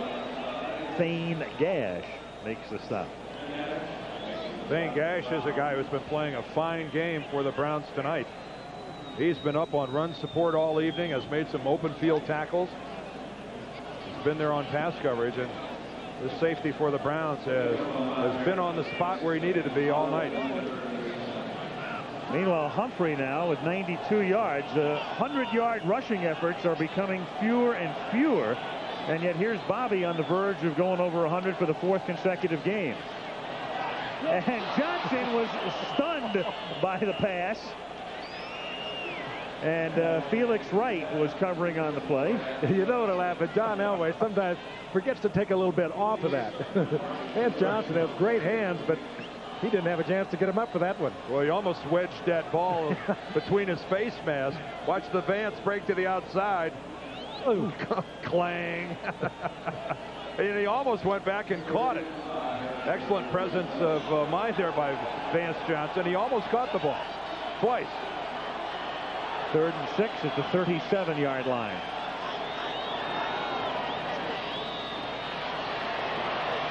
To Sewell, nice catch by Sewell, and a first down to the 44-yard line. The versatile one can line up anywhere. Tailback, fullback, H-back, split out. Flag is down at the end of the play. You know, one of the things that John Elway does so well is look away to one side of the field and then come back to the other side. That's what he did there. Watch John Elway here. He's looking up, and then all of a sudden at the last moment he turns, but he did not deliver a good ball. Al's assessment was correct in saying what a good catch by Steve Sewell.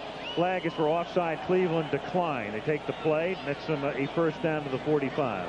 You know, Bud Carson has always had a lot of success against John Elway when he was with the Jets and also with the Cleveland Browns, but he defenses him a little different than most teams. He usually has somebody make sure he's contained, and he's doing it again tonight because we have not seen Elway, at least thus far, pull that ball down and hurt you with the run. Elway until now. asks for a block and gets out of bounds at the 50-yard line.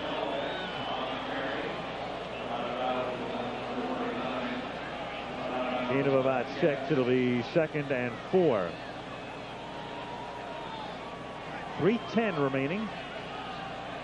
The way Elway destroys you, and I know any football fan is aware of it, when you, particularly in a man-to-man defense, as Cleveland plays so much, is when he eludes a pass rush, breaks it off into the flat, you're tied up in man-to-man coverage in the secondary, he pulls that ball down and races upfield, and many times he gets your secondary, they don't even release the man, they don't even see him until it's too late, and he picks up big yardage. 3rd and 5. The play clock is down to 2.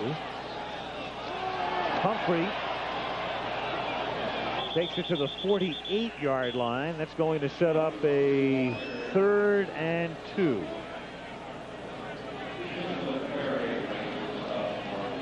Humphrey closing in on 100. Funny, we mentioned the paucity of 100-yard games this year from backs.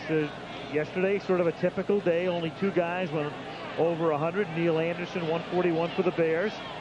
And Emmitt Smith, the Cowboy rookie, at 121 over their victory over Tampa Bay. 3rd and call it a short 3 at the 48. Out of the gun, the inside handoff, and Humphrey takes it to the 44-yard line and has a first down as he stopped by Thane Gash. We alluded earlier to how well Denver runs out of the shotgun formation. They do it again here. And again, Thane Gash is the guy that has to come up and make the tackle. Broncos so tough to beat here through the years over the last 8 seasons. It's reflected there. That's 81%. They win 81% of their home games.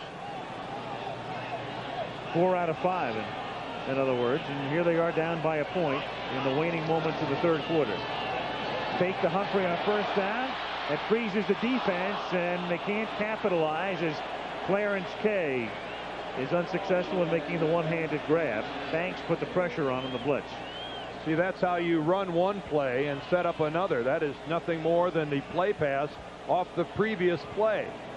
I think maybe Cleveland's defense was a little more alert to it than they might have been, seeing that Denver went to the shotgun on 1st and 10. Little news from the league office today announcing that the most valuable player award in the Super Bowl will henceforward be known as the Pete Rozelle Award, and justifiably so. The commissioner of 30 years, bringing the 2 leagues together back in the 60s and bringing about the first Super Bowl. So the MVP will receive the Pete Rozelle Award.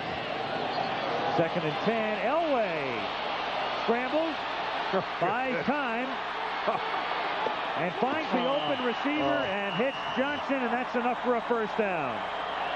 And I know Bud Carson, who has defensed Elway so well in the past, just cannot believe what Elway just did. He ran right into a couple of Cleveland Browns and still was able to get out of it.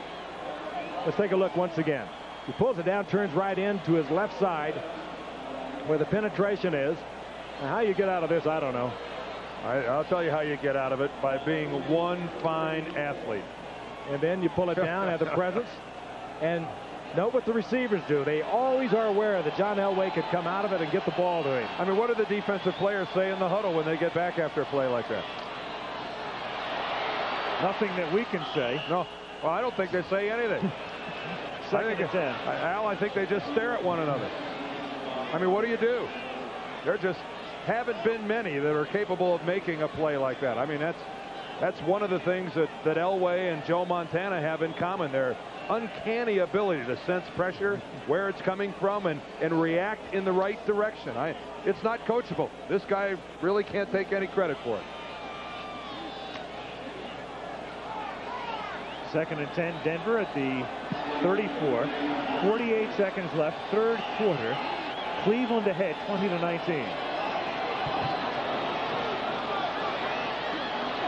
Oh, Sewell on the safety blitz, and Sewell can't get there. Thane Gash was the guy who came up the middle to force it.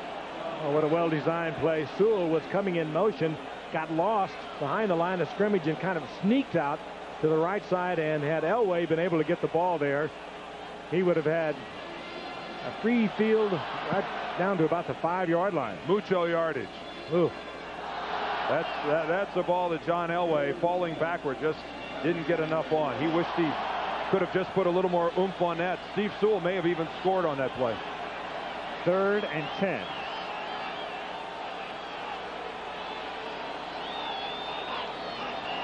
There's a false start on the left side by Hamilton. And a little skirmish here. Ooh. Got Ken Lanier going at it with Rob Burnett. What do you think, Dan? Well, Burnett, a good left cross. You could see it make contact. Kenny Lanier looked like he may have been doing work inside. Yeah. So good parrying ability, though, I felt. Yeah. Maybe we'll get Simon Brown in here. He's already been here. Inadvertently, though. Again, we have a skirmish on the field that doesn't bring out the flags. The officials are being judicious in their use of the flags tonight. Good idea. Incidental contact. Really. After the play. At the 39-yard line. 3rd down and 15. And Natil, bottom of your screen, he represents the speed for the Broncos, and he is getting back into shape.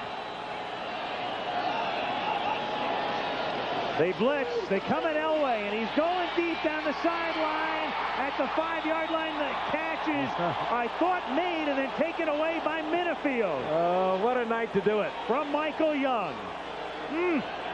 That is man-to-man, one-on-one bump and run coverage. The way it is written about, coached, talked about, and now you can see it. Look at the coverage by Frank Minifield. You see more of him than you see the receiver. Frank goes to the sidelines and says, I am worth it. Following the Minifield interception, 12 seconds to go in the quarter. 1st down, Cleveland at its 5. And Leroy Horde will end the quarter with a 6-yard pickup to the 11, stopped by Michael Brooks. Here's when you have great confidence in your corner. Look at Minifield locked up here, but watch how everybody rotates to this side of the field, and you talk about being all by yourself. Frank Minifield and Michael Young, and there's not another Brown within 20 yards of Frank Minifield, and he makes the play. End of 3. Cleveland 20, Denver 19. Back for the 4th after this word from our ABC station. 4th quarter in Denver. It is 2nd down and 4 for the Cleveland Browns from the 11-yard line. They lead by a point. Kozar. That's caught by Slaughter. That's a 1st down and plenty more as he is still going. The play not yet whistled dead, and finally he is stopped by Montgomery at the 40. Well, you got a team fighting and scratching. We talked about earlier, if Cleveland doesn't pull this thing off tonight, they're going to be in desperate trouble. And we got a couple of teams coming up next Monday night that in the same kind of condition, Minnesota and Philadelphia. We do, but you know what's crazy about this game is that you go into a game like this, and it happens so often in the NFL, you think one team has no chance to win. Cleveland totally in disarray. We talked about desperation. We saw it last week with Seattle. How does Seattle beat Cincinnati? I mean, here's a team falling apart. And then look at the Browns, a team supposedly falling apart. Look how they play tonight. You can't look any worse than the Browns looked last week against Kansas City. And next week, as Frank began to mention, we take a look at 2 teams that will have to do what the Browns are doing tonight to get their seasons turned around, Minnesota and Philadelphia. If you weren't with us earlier, the Browns had another punt block tonight. 2 a week ago, and their loss to Kansas City, their overwhelming loss, 34-0. So, and they've held it together, and you got to admire that. They've been taking a lot of heat. 2nd and 8 from the 42-yard line. Freezes the defense, does Kozar with the play fake, going deep, but only orange shirts are out there, and a striped one as well, and it was almost picked off by Atwater. And one of the officials goes down as well. Reggie Lang, or in the receiver in the area. I'm not so sure that Bernie just didn't overthrow that and come a little closer than he would like to Steve Atwater. He was very well covered, was Reggie Langhorne. But keep in mind, too, Kozar had a lot of time to deliver that ball, and time has not been a luxury item for him thus far this season. I don't know that Kozar doesn't try to find Webster Slaughter here. He's been the hot receiver. He's had time tonight. He hasn't been sacked, neither has Elway. 3rd and 8, 5-man rush. Kozar gets belted, but gets it away, and it's caught by Brennan, and a first down. Boy, does Kozar get belted. 13-yard gain. Carl Mecklenburg was the guy who leveled him. Numbers through 3 quarters. Total yardage almost dead even, reflective of the score. Time of possession almost even. Good game. Yep. Back and forth. Sometimes, you talk about stats being deceiving. How crazy is it? Last week, Kansas City beats Cleveland 34-0. Cleveland outgained them. Like 400 yards to 197 or something. Well, that was something really lopsided. And Denver blew Buffalo away in total yardage. And they lose that one. Oh, here's an audible. We're down to nothing on the play clock. He got it away at 0 without a flag, and it has it intercepted by Alton Montgomery. Oh, Webster Slaughter didn't pick up the change by Kozar. And Montgomery out past the 30 to the 31-yard line. Kevin Mack really buries him at that spot. Kozar reads the blitz, knows he's got single coverage on Webster Slaughter. Slaughter didn't hear or didn't pick up the change, and Kozar tosses up the interception of Slaughter, just kind of loped down the field. Frank, it's the exact opposite of the tremendous look we had there in the 3rd quarter. He's looking, Dan. He's trying to hear, but he doesn't get it. We saw Slaughter make the adjustment in the 3rd quarter. This time he doesn't. And Bernie Kozar ends up the GOAT.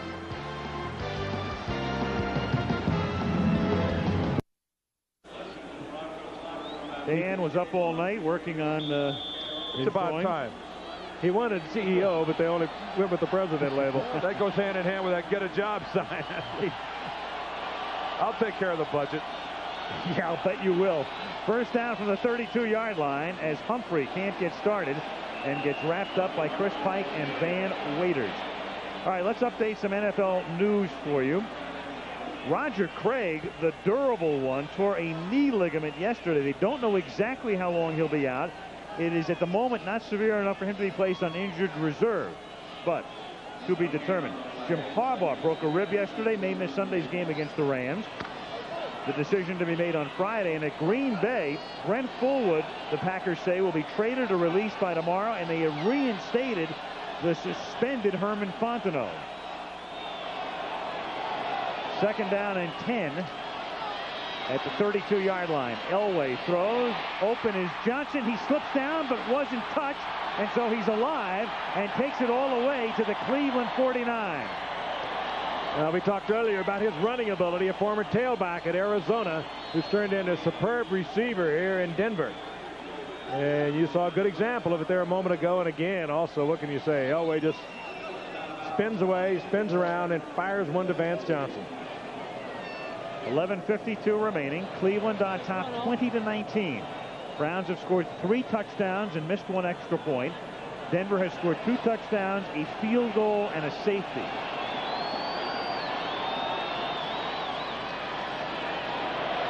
A lot of time for Elway, and rifles it to Jackson, but he juggles it and drops it. Ooh. Oh, it sounded like a hard hit as it hit his hands.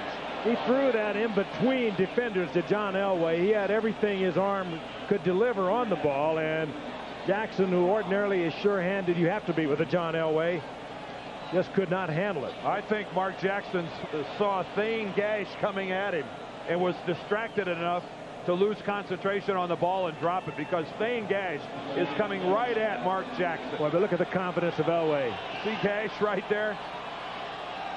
I'm thinking Jackson got distracted and took his eye off the ball. 2nd and 10. Elway rolls out. And is that catch made? No. It's Johnson again, and he can't hold on at the 40-yard line. Raymond Claiborne all over him. 2nd and long yardage. Desmond Carson likes to come with the blitz, and that's exactly what he did. So it's going to be 3rd and 10. Again, another close one for the Broncos. As we say, 2 one-point games and an overtime in the last 3 weeks, and a 5-point game on opening day. Down by 1 here.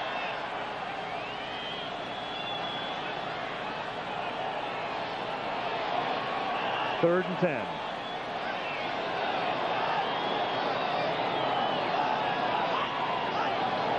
Browns show blitz, and they do come, but the Broncos pick it up, and the pass, a reaching catch made by Johnson. Beautiful. Got position on Claiborne and takes it to the 15-yard line. Beautiful. That's the gamble you take with the blitz. You get single coverage, and that time Vance Johnson was locked up with Raymond Claiborne. Vance Johnson, aware that the blitz was on, kept himself alive, and Elway held to the last second, paid the price, but he put it right on the numbers. You talk about having to stretch for the ball. Watch Vance Johnson extend himself and catch that thing right on the end of the fingers. Just a perfectly executed play, and the Vance, who was a little hurting after the previous plays, sits this one out. He needs a blow. First down from the 16-yard line. Fake to Humphrey, then an end around to Mark Jackson inside the 10, the 5. Touchdown, Denver. Great call. You get a defense that's fighting, scrapping, pursuing. You come with the reverse, go against the grain. It worked perfectly. Super call.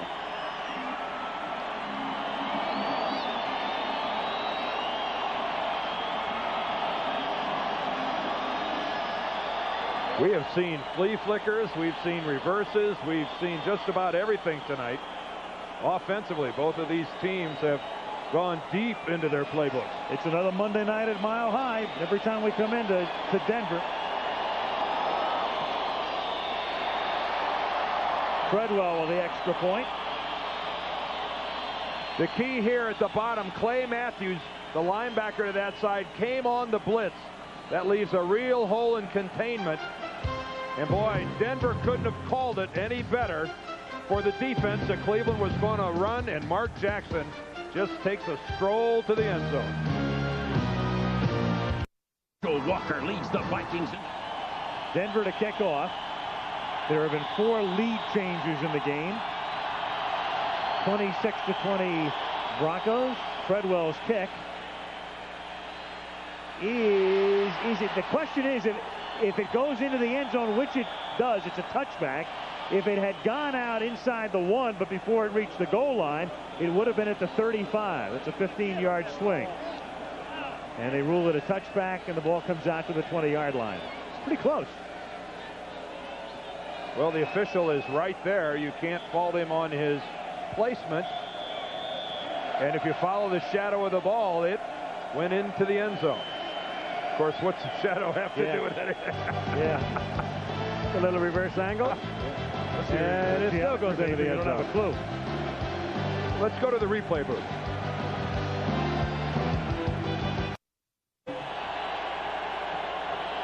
The Bronco looming high above the scoreboard. That is a horse. Oof. That's a horse and a half right there. The riderless horse, not symbolic of Denver's offense tonight. They have pulled out a little bit of everything. Both teams, not much trouble moving the ball. Well, the Browns have it at the 20.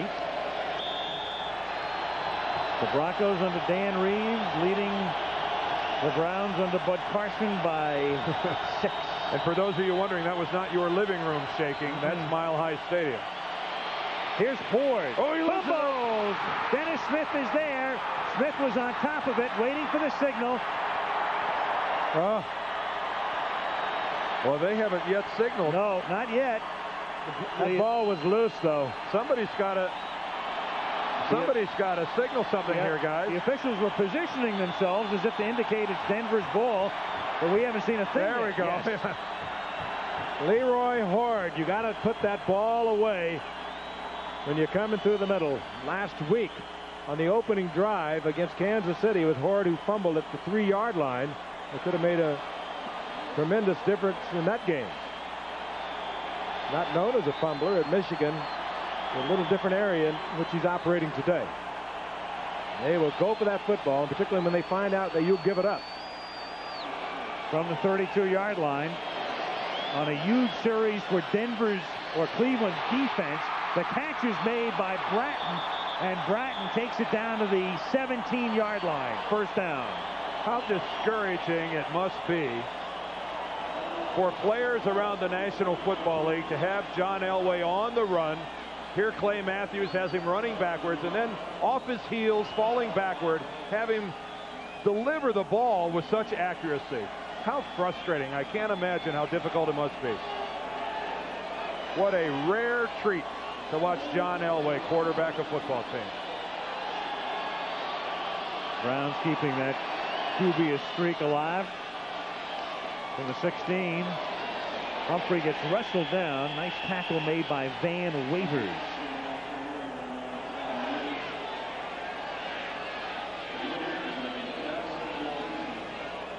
Second down and 9 at the 16-yard line. Well, what a difference Humphreys has made to this offense of the Denver Broncos. When you can run the football, they haven't been able to do that. All the time John Elway has been here, they've been averaging somewhere well under 4 yards per carry, and it makes such a difference when you can run the football and what you can do. That's why they drafted him, picked him #1 in the supplemental draft last year. Still seeking 100 yards, and he should have it now as he gets inside the 10 down to the 9-yard line. A little shy of the first down. He moved in behind Doug Weidel. And here's an area of the field where the Cleveland Browns are going to have to gamble a little bit. Trailing by 6 points, they're going to have to come up with a big play and somehow pressure Denver. And Humphrey is limping once again, and this time noticeably, and he will not come off the field now. Well, you could see where he was caught that time after the tackle. Looked like he had both of his feet underneath, and someone rolled up on the back of both of his ankles, and you can see Bobby Humphrey looking at his right ankle, kind of holding back by that Achilles tendon area.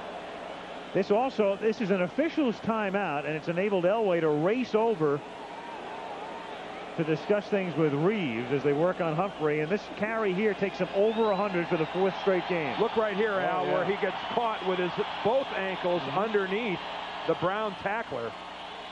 Van Waiters, the linebacker with a lot of speed, pursued and rolled up on the back of his leg, and now it does not appear to be too serious. You're a Broncos fan, you certainly hope it isn't, because he is such a major part of that offense. 3rd and 1.5 yards, and the Browns are sending in people on defense as the Broncos huddle. They make the change with a 3rd and 1.5 yards. The Broncos, in effect, just got a free timeout as Elway went to the bench, and they come up in a tight formation with 3 tight ends. Bratton and Winder are the running backs.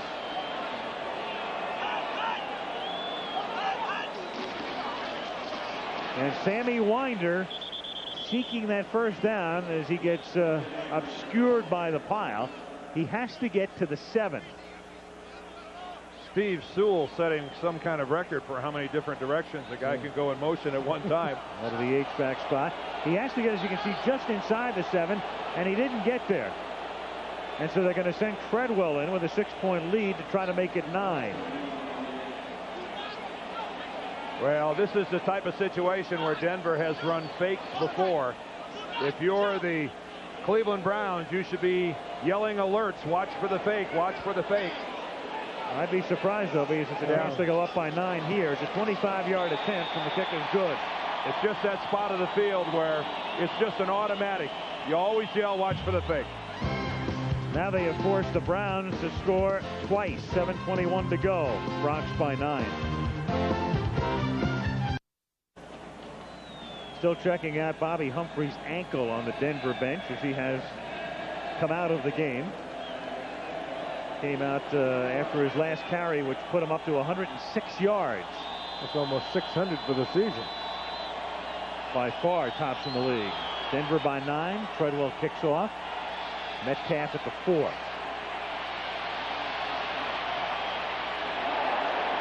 And he gets popped by Plummer out at the 20-yard line. Bruce Plummer and Ty Allert. Well, the quarterbacks tonight. Head-to-head, Kozar and Elway. Marquee matchup. How have they done? Same number of completions. Kozar with the better percentage, slightly more yards. 2 touchdowns for Bernie, but also 2 interceptions, including that big one picked off by Montgomery. And you see that Elway has really evened out after getting off to a very hot start. 7 of 8 at the beginning of the ballgame. Now below 50%. Browns from the 20, and again, Kozar has that knocked down. It looked like Andre Townsend, number 61. They're playing no favorites when it comes to knocking them down. The third one tonight that Kozar has seen batted away. And watch the sidearm delivery. There it is. And it's a fine job of protection by his offensive line. No one's in his face. But look, Danny's 6'5", but he's throwing like the ball is delivered like somebody's 6'1" or 2. And Townsend is only 6'3", and that ball hit him in the middle of the forearm. Just one of those things. Good work by Andre Townsend. 2nd and 10.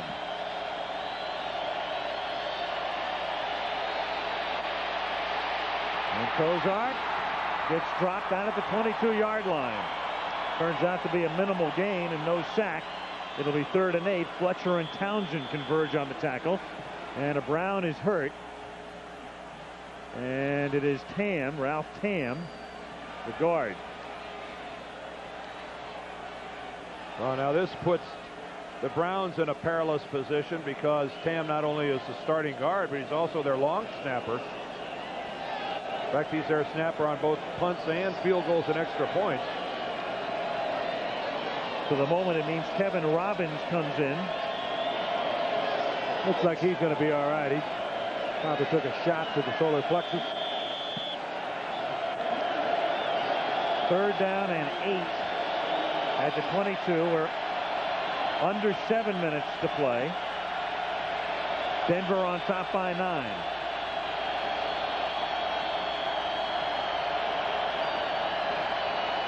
Five-man rush.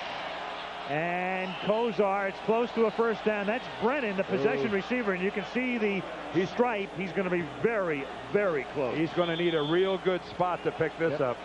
I think he's going to be short, and I think Bud Carson's going to have a mammoth decision to make here. If he is short. 6:24 left in the ball game. You're down by 9. You need a touchdown and a field goal. You go. I think you go too. That's your big man, Kevin Mack. You got to give it a go. Well, you also have to keep in mind Ralph Tam, his snapper, goes off the field, and the Browns have had terrible luck in punting the football. I mean, that's got to figure into his decision. It's not like he's got Ray Guy and a fabulous punting unit at his disposal. They're going for it. 3 tight ends coming in. They have failed to convert 11 consecutive 4th down plays going back to last year. Well, we hope Bud doesn't know that. Ooh. 4th, and you might make that singular. Do you take the gamble too? Go play action. You need to score twice. Ooh, big risk there. Ford 33, Mack 34, back of Kozar. Mack, has it. 1st down, Cleveland. You notice going. You think there was any doubt that Kevin Mack was going to get the ball instead of Leroy Horde?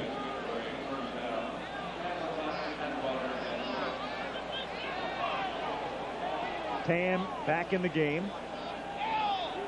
And now the Browns are going to have to pick it up a little bit offensively. They may have to go with a no-huddle offense. They go with a quick huddle here, and let's see, was Townsend drawn off by Tam?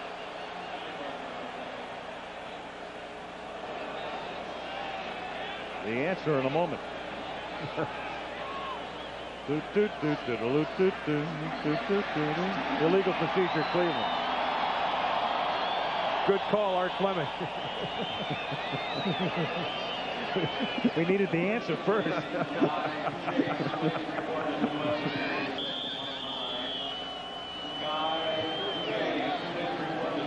Back to the 27 it goes. 1st and 15.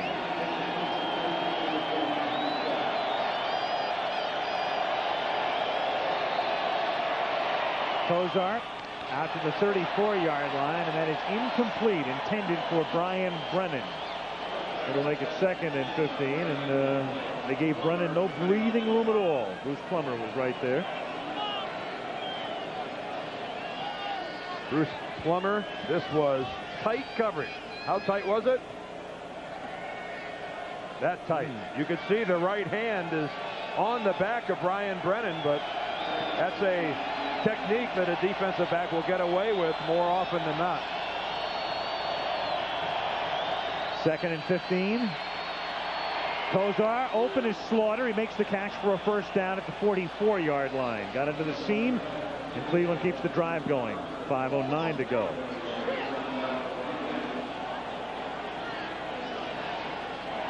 Denver, even on first down now, staying in their nickel defense. Actually, it's more of a prevent now. They have 5 defensive backs in. And this will offer a lot of seams, passes like we just saw a moment ago. Find the open spot, hook up.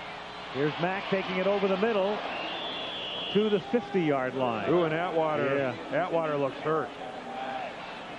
He went down crumpling at the 50-yard line, and there is Atwater. Steve Atwater not even making any attempt to get up. Both safeties met at the receiver, Dennis Smith and Steve Atwater.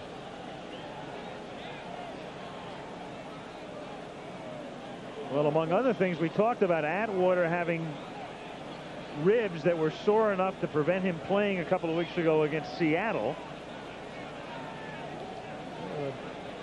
Nothing unusual about it. 27, top of your screen. That's Atwater.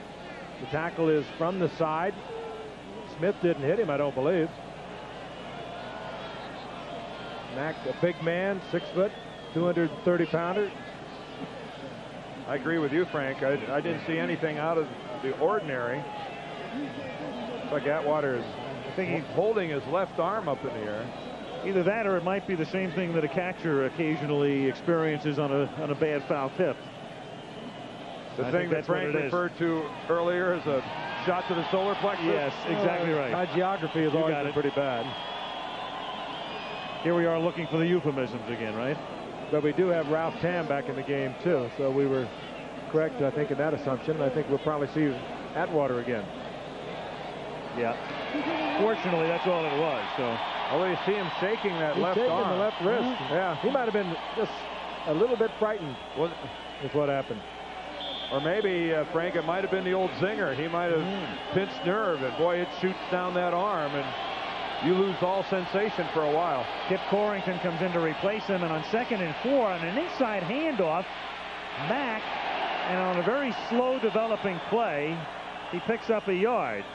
A very slow developing play out to not a very fast back. That's not his long suit, good at getting to the outside. He looked like a missile looking for a Bronco. Yeah. He missed the Bronco and caught the turf. Oh, he's got grass, and we've got snow, and we've got it all here tonight. Oh, yeah. Wind, sleet, the way it should be.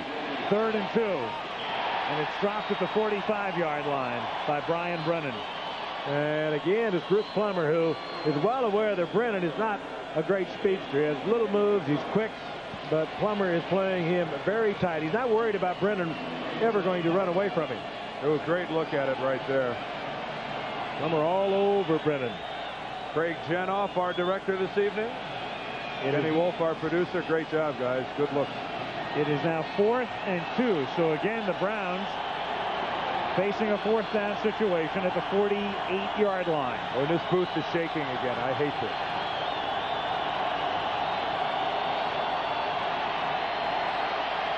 Kozar going deep, and he hits Vernon Joins, of all people, for a first down. First-year wide receiver out of Maryland, signed as a free agent. 24-yard gain, first catch of the night for Vernon Joins. Well, you're guaranteed that Vernon Joins is going to get single coverage, but what a gamble to take on 4th down and 2. Kozar gets Joins working against Wyman Henderson and lays it up there perfectly. Boy, he got control of the ball just in time, and there's a touchdown. Brennan for the score. Brian Brennan with a touchdown. And again, it's Atwater out of the game, and that's the area in which Corrington has responsibility. Number 25, and Brennan makes the touchdown grab. And what a leader this man is. He gets it on 4th and 2 to Joins, not a good percentage pass, going way upfield on the 4th and 2, and he comes right back, no huddle, hits Brennan in the end zone, and it's going to be interesting to see what they do in the kickoff. Interesting to see what they do on the extra point here, too. Remember, Tam's going to snap it. Jerry Korick out of the hole by Mike Pagel to try to get to within 2. 29-27 now. Well, I don't think there's much doubt on the kickoff. You've got to kick it deep. You still have 3 timeouts remaining, and this is a defensive coordinator that's now a head coach. He's going to live or die with his defense. A great job of looking off the secondary by Bernie Kosar, looking to the right side of the field, and then coming back and working to Brian Brennan, as we found out, finds that hollow spot in there and takes advantage of Steve Atwater being on the Bronco bench. Brennan can work that kind of defense, a prevent defense that, as we've seen over and over, exploited. And thus far this year, we have seen it many times. But somebody like Brennan, somebody like Kosar, working together, and they just pick it apart. 29-27. Brian Brennan with a touchdown after Joins made that great reception on a 4th down play. The Browns, and we had documented it, had not made a 4th down conversion on 11 consecutive tries, and then they pick up back-to-back ones on this critical drive. And even if Cleveland should end up being on the losing side of this ball game, you have to look at this, the way this team has responded to the criticism, to the pressure that was placed upon it. This is a moral victory for the Browns tonight, if nothing else. Yes, if nothing else. And there's another kickoff that's very close, and this time they say it went out of bounds. That hurts. They'll get it at the 35-yard line. That hurts. Had it gone another yard or so and into the end zone, it would have been taken at the 20. And as you pointed out, the longtime defensive coordinator, Bud Carson, has been around a long time before he got his first head coaching job with the Browns a year ago. And most of it was on defense. Now they're going to be trying to strip that ball. And this, of course, going back to that 4th and 2 pass, that completed to Vernon Joins, the first-year that was beautiful out of Maryland. It was perfectly thrown. Boy, he didn't have possession of the ball, and then, as you could see, he did get possession of the ball as he slid out of bounds. Each of those plays went for 24 yards. Now, each team with all of its timeouts at the 35-yard line. Here's Sammy Winder with Humphrey still on the bench, and he's taken down for a loss by Felix Wright. And what a time to have Bobby Humphrey on the bench. Meanwhile, Cleveland will not use a timeout at this point. It will be 2nd and 13. They have 3 plus the extra one they're going to get at the 2-minute warning as well. They just can't give up the first down. They're in good shape if they can hold the Broncos without the first down. There's Humphrey. And it is apparent that Bobby Humphrey is not going to come back into the ball game as he wears the jacket on the sideline. 2nd and 13.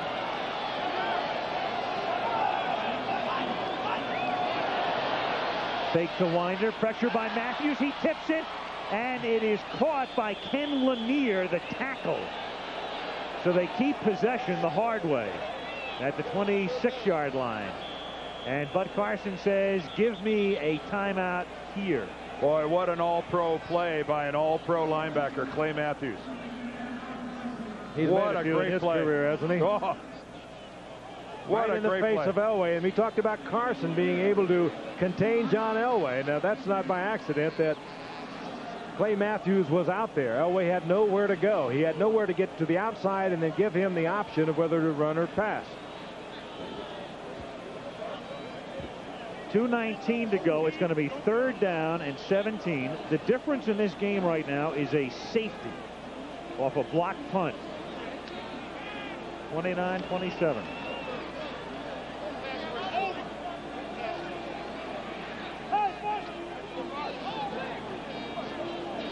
Of course, the difference in the game wouldn't even be that safety had the Browns made one of their extra points. They've scored 4 touchdowns tonight and missed 1 extra point. Denver with 3 TDs. Browns 2 bring field out goals and a safety. Browns bring out their own 6 defensive backs now with 4 down linemen, and Clay Matthews stays on the field as he does during the prevent and also in the nickel. Real pressure on those front 4 to somehow, 1, pressure John Elway, and 2, contain him at the same time. Not easily done. Line of scrimmage 28. They have to get to the 45 on 3rd down. Incomplete. Sewell, the intended receiver, covered by Matthews, and the Browns defense does its job. 2:14 remaining. They still have 2 timeouts plus the 2-minute warning. And that was an ugly offensive series by the Denver Broncos. Sammy Winder loses yardage, then the tip pass by Clay Matthews, and then the incompletion. Or a thing of beauty defensively by Cleveland. Yep. Mike Horan to punt. Depending upon where you call home. Denver or Cleveland. And we have to go to Cleveland in 2 weeks. Stephon Adams back to receive. Oh, you really play the odds, don't you? Adams at the 33, juggles it at the 38-yard line. You don't see that good an act in the circus. Ty Allard makes the tackle.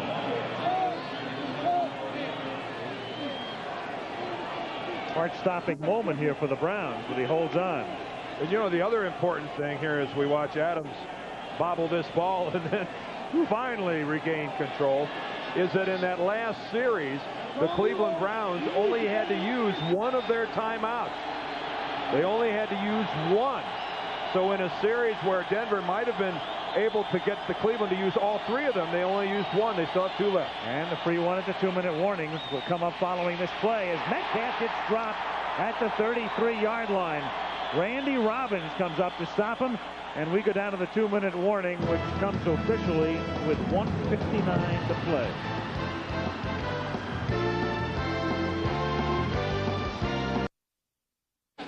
Second down and 16. Steve Atwater, who was shaken up, is now back in the game as the Cleveland Browns have the football at their own 33-yard line. 1:59 to go. 2 timeouts left for the Browns. They're down by a deuce.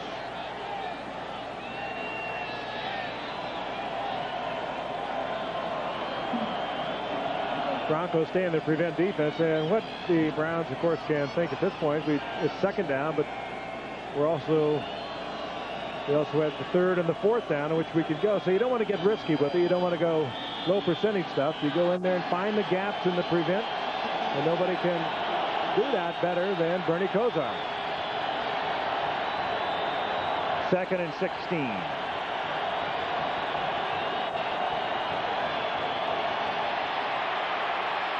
Kosar to the sideline, caught at the 49-yard line by Vernon Joins again. And that is close to a first down, a little bit short. And things are awful quiet at Mile High Stadium. In fact, that's almost close enough for a measurement, but they don't. It's 3rd down and inches at the 49-yard line. And that's a vital first down picked up by Mack. He gets to the 50. The clock is down to 1:45. The sound you heard was Dennis Smith colliding with Mack. All right, first down at the 50.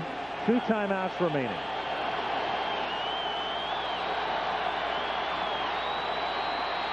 Kosar to Slaughter, and he drops the football. He drops it at the 37-yard line. He was hit by Kip Corrington. As the Browns move down for what they hope will be a game-winning field goal attempt, their field goal kicker, Jerry Corrick, the guy who took over from Matt Barr and won the job in preseason, hasn't even tried a field goal since opening day. There he is, the import from Canada, where he was a star in the CFL. He was 2 out of 3 on opening day, and the 3 games since only tried an extra point, and that was only in a couple of them.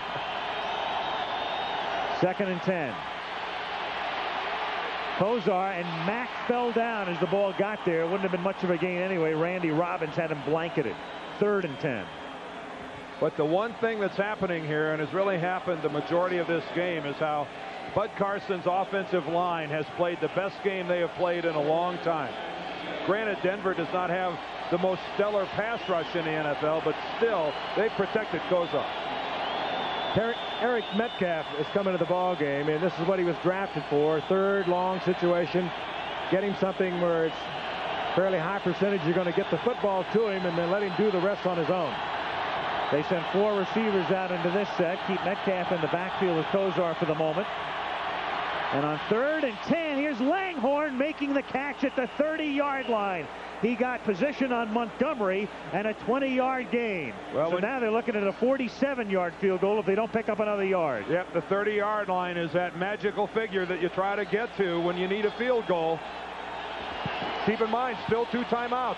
Here's Metcalf, and he takes it down to the 26-yard line. So now you're looking at a 43-yard field goal. And, of course, here in Denver, where the air is a little lighter, it's called the Mile High City, that ball will travel much further. Timeout Cleveland. They have 1 remaining.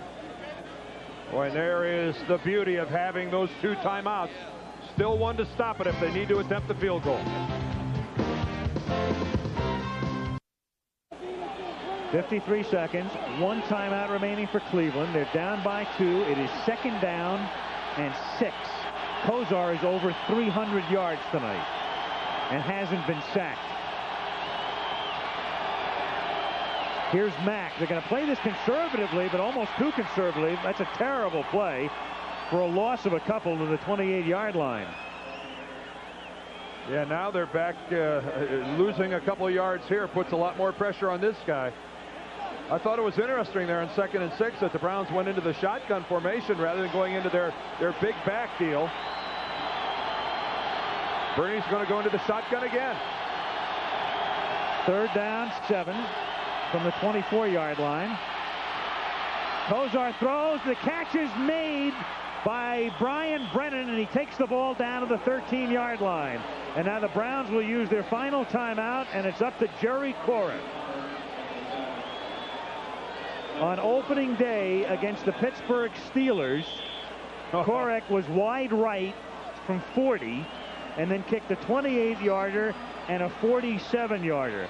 He has not even attempted a field goal in the last 3 games. And how about that play right there? How about that 3rd down pass from Bernie Kozar to Brian Brennan? Hey, that was a big-time play. And again, I don't want to oversell this thing, but again, Cleveland's offensive line gave Bernie the look and the time that he needed. This has maybe been the most maligned offensive line in the NFL, and they played a great game tonight. Great effort by Brennan. Pass he had to reach for, came down with it, and Dan Reeves says the wheels have come off. Well, it comes down to what has killed Cleveland. Another 1-point game. Their special teams. Another 1-point game for Denver. Last time we were here 3 weeks ago, Treadwell kicked the field goal to win it for Denver. Corrick will get to think about it a little more as Denver calls timeout. Yep. Yeah. The lump will get a little larger. Check this out. Corrick is used to some pressure because that's the equivalent of the Super Bowl in Canada. He was born in Windsor, Ontario, which is right across the river from Detroit. And again, Matt Barr had been doing the kicking, and Corrick and Barr went head-to-head in preseason, and Corrick won the job, and Barr is now with the Giants. Corrick doing his very best to keep from hyperventilating. This just falling flat on his face. Yep. Few teams need a win as bad as the Cleveland Browns and Bud Carson. Tam to snap, Pagel to hold.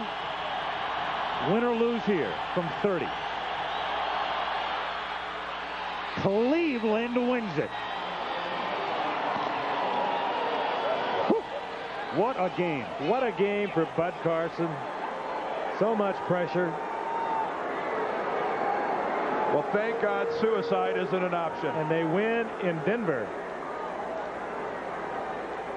The Cleveland Browns, who beat the Denver Broncos during the regular season last year and then lost in the AFC Championship game, never, I think, appreciated a win over the Broncos more than this one tonight.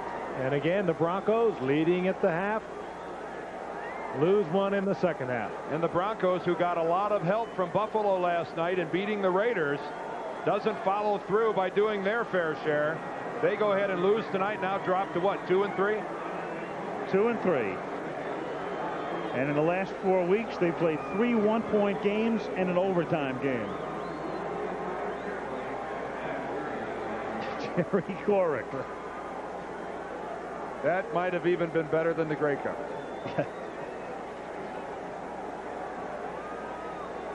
And Bud Carson being embraced by his assistants on the sidelines. For a change. And harried. We visited with him last night. He was a little bit of a wreck last night, but he has pulled one off.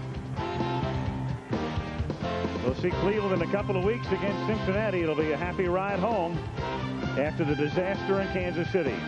Al Michaels, Frank Gifford, Dan Dierdorf. See you next Monday from Philly.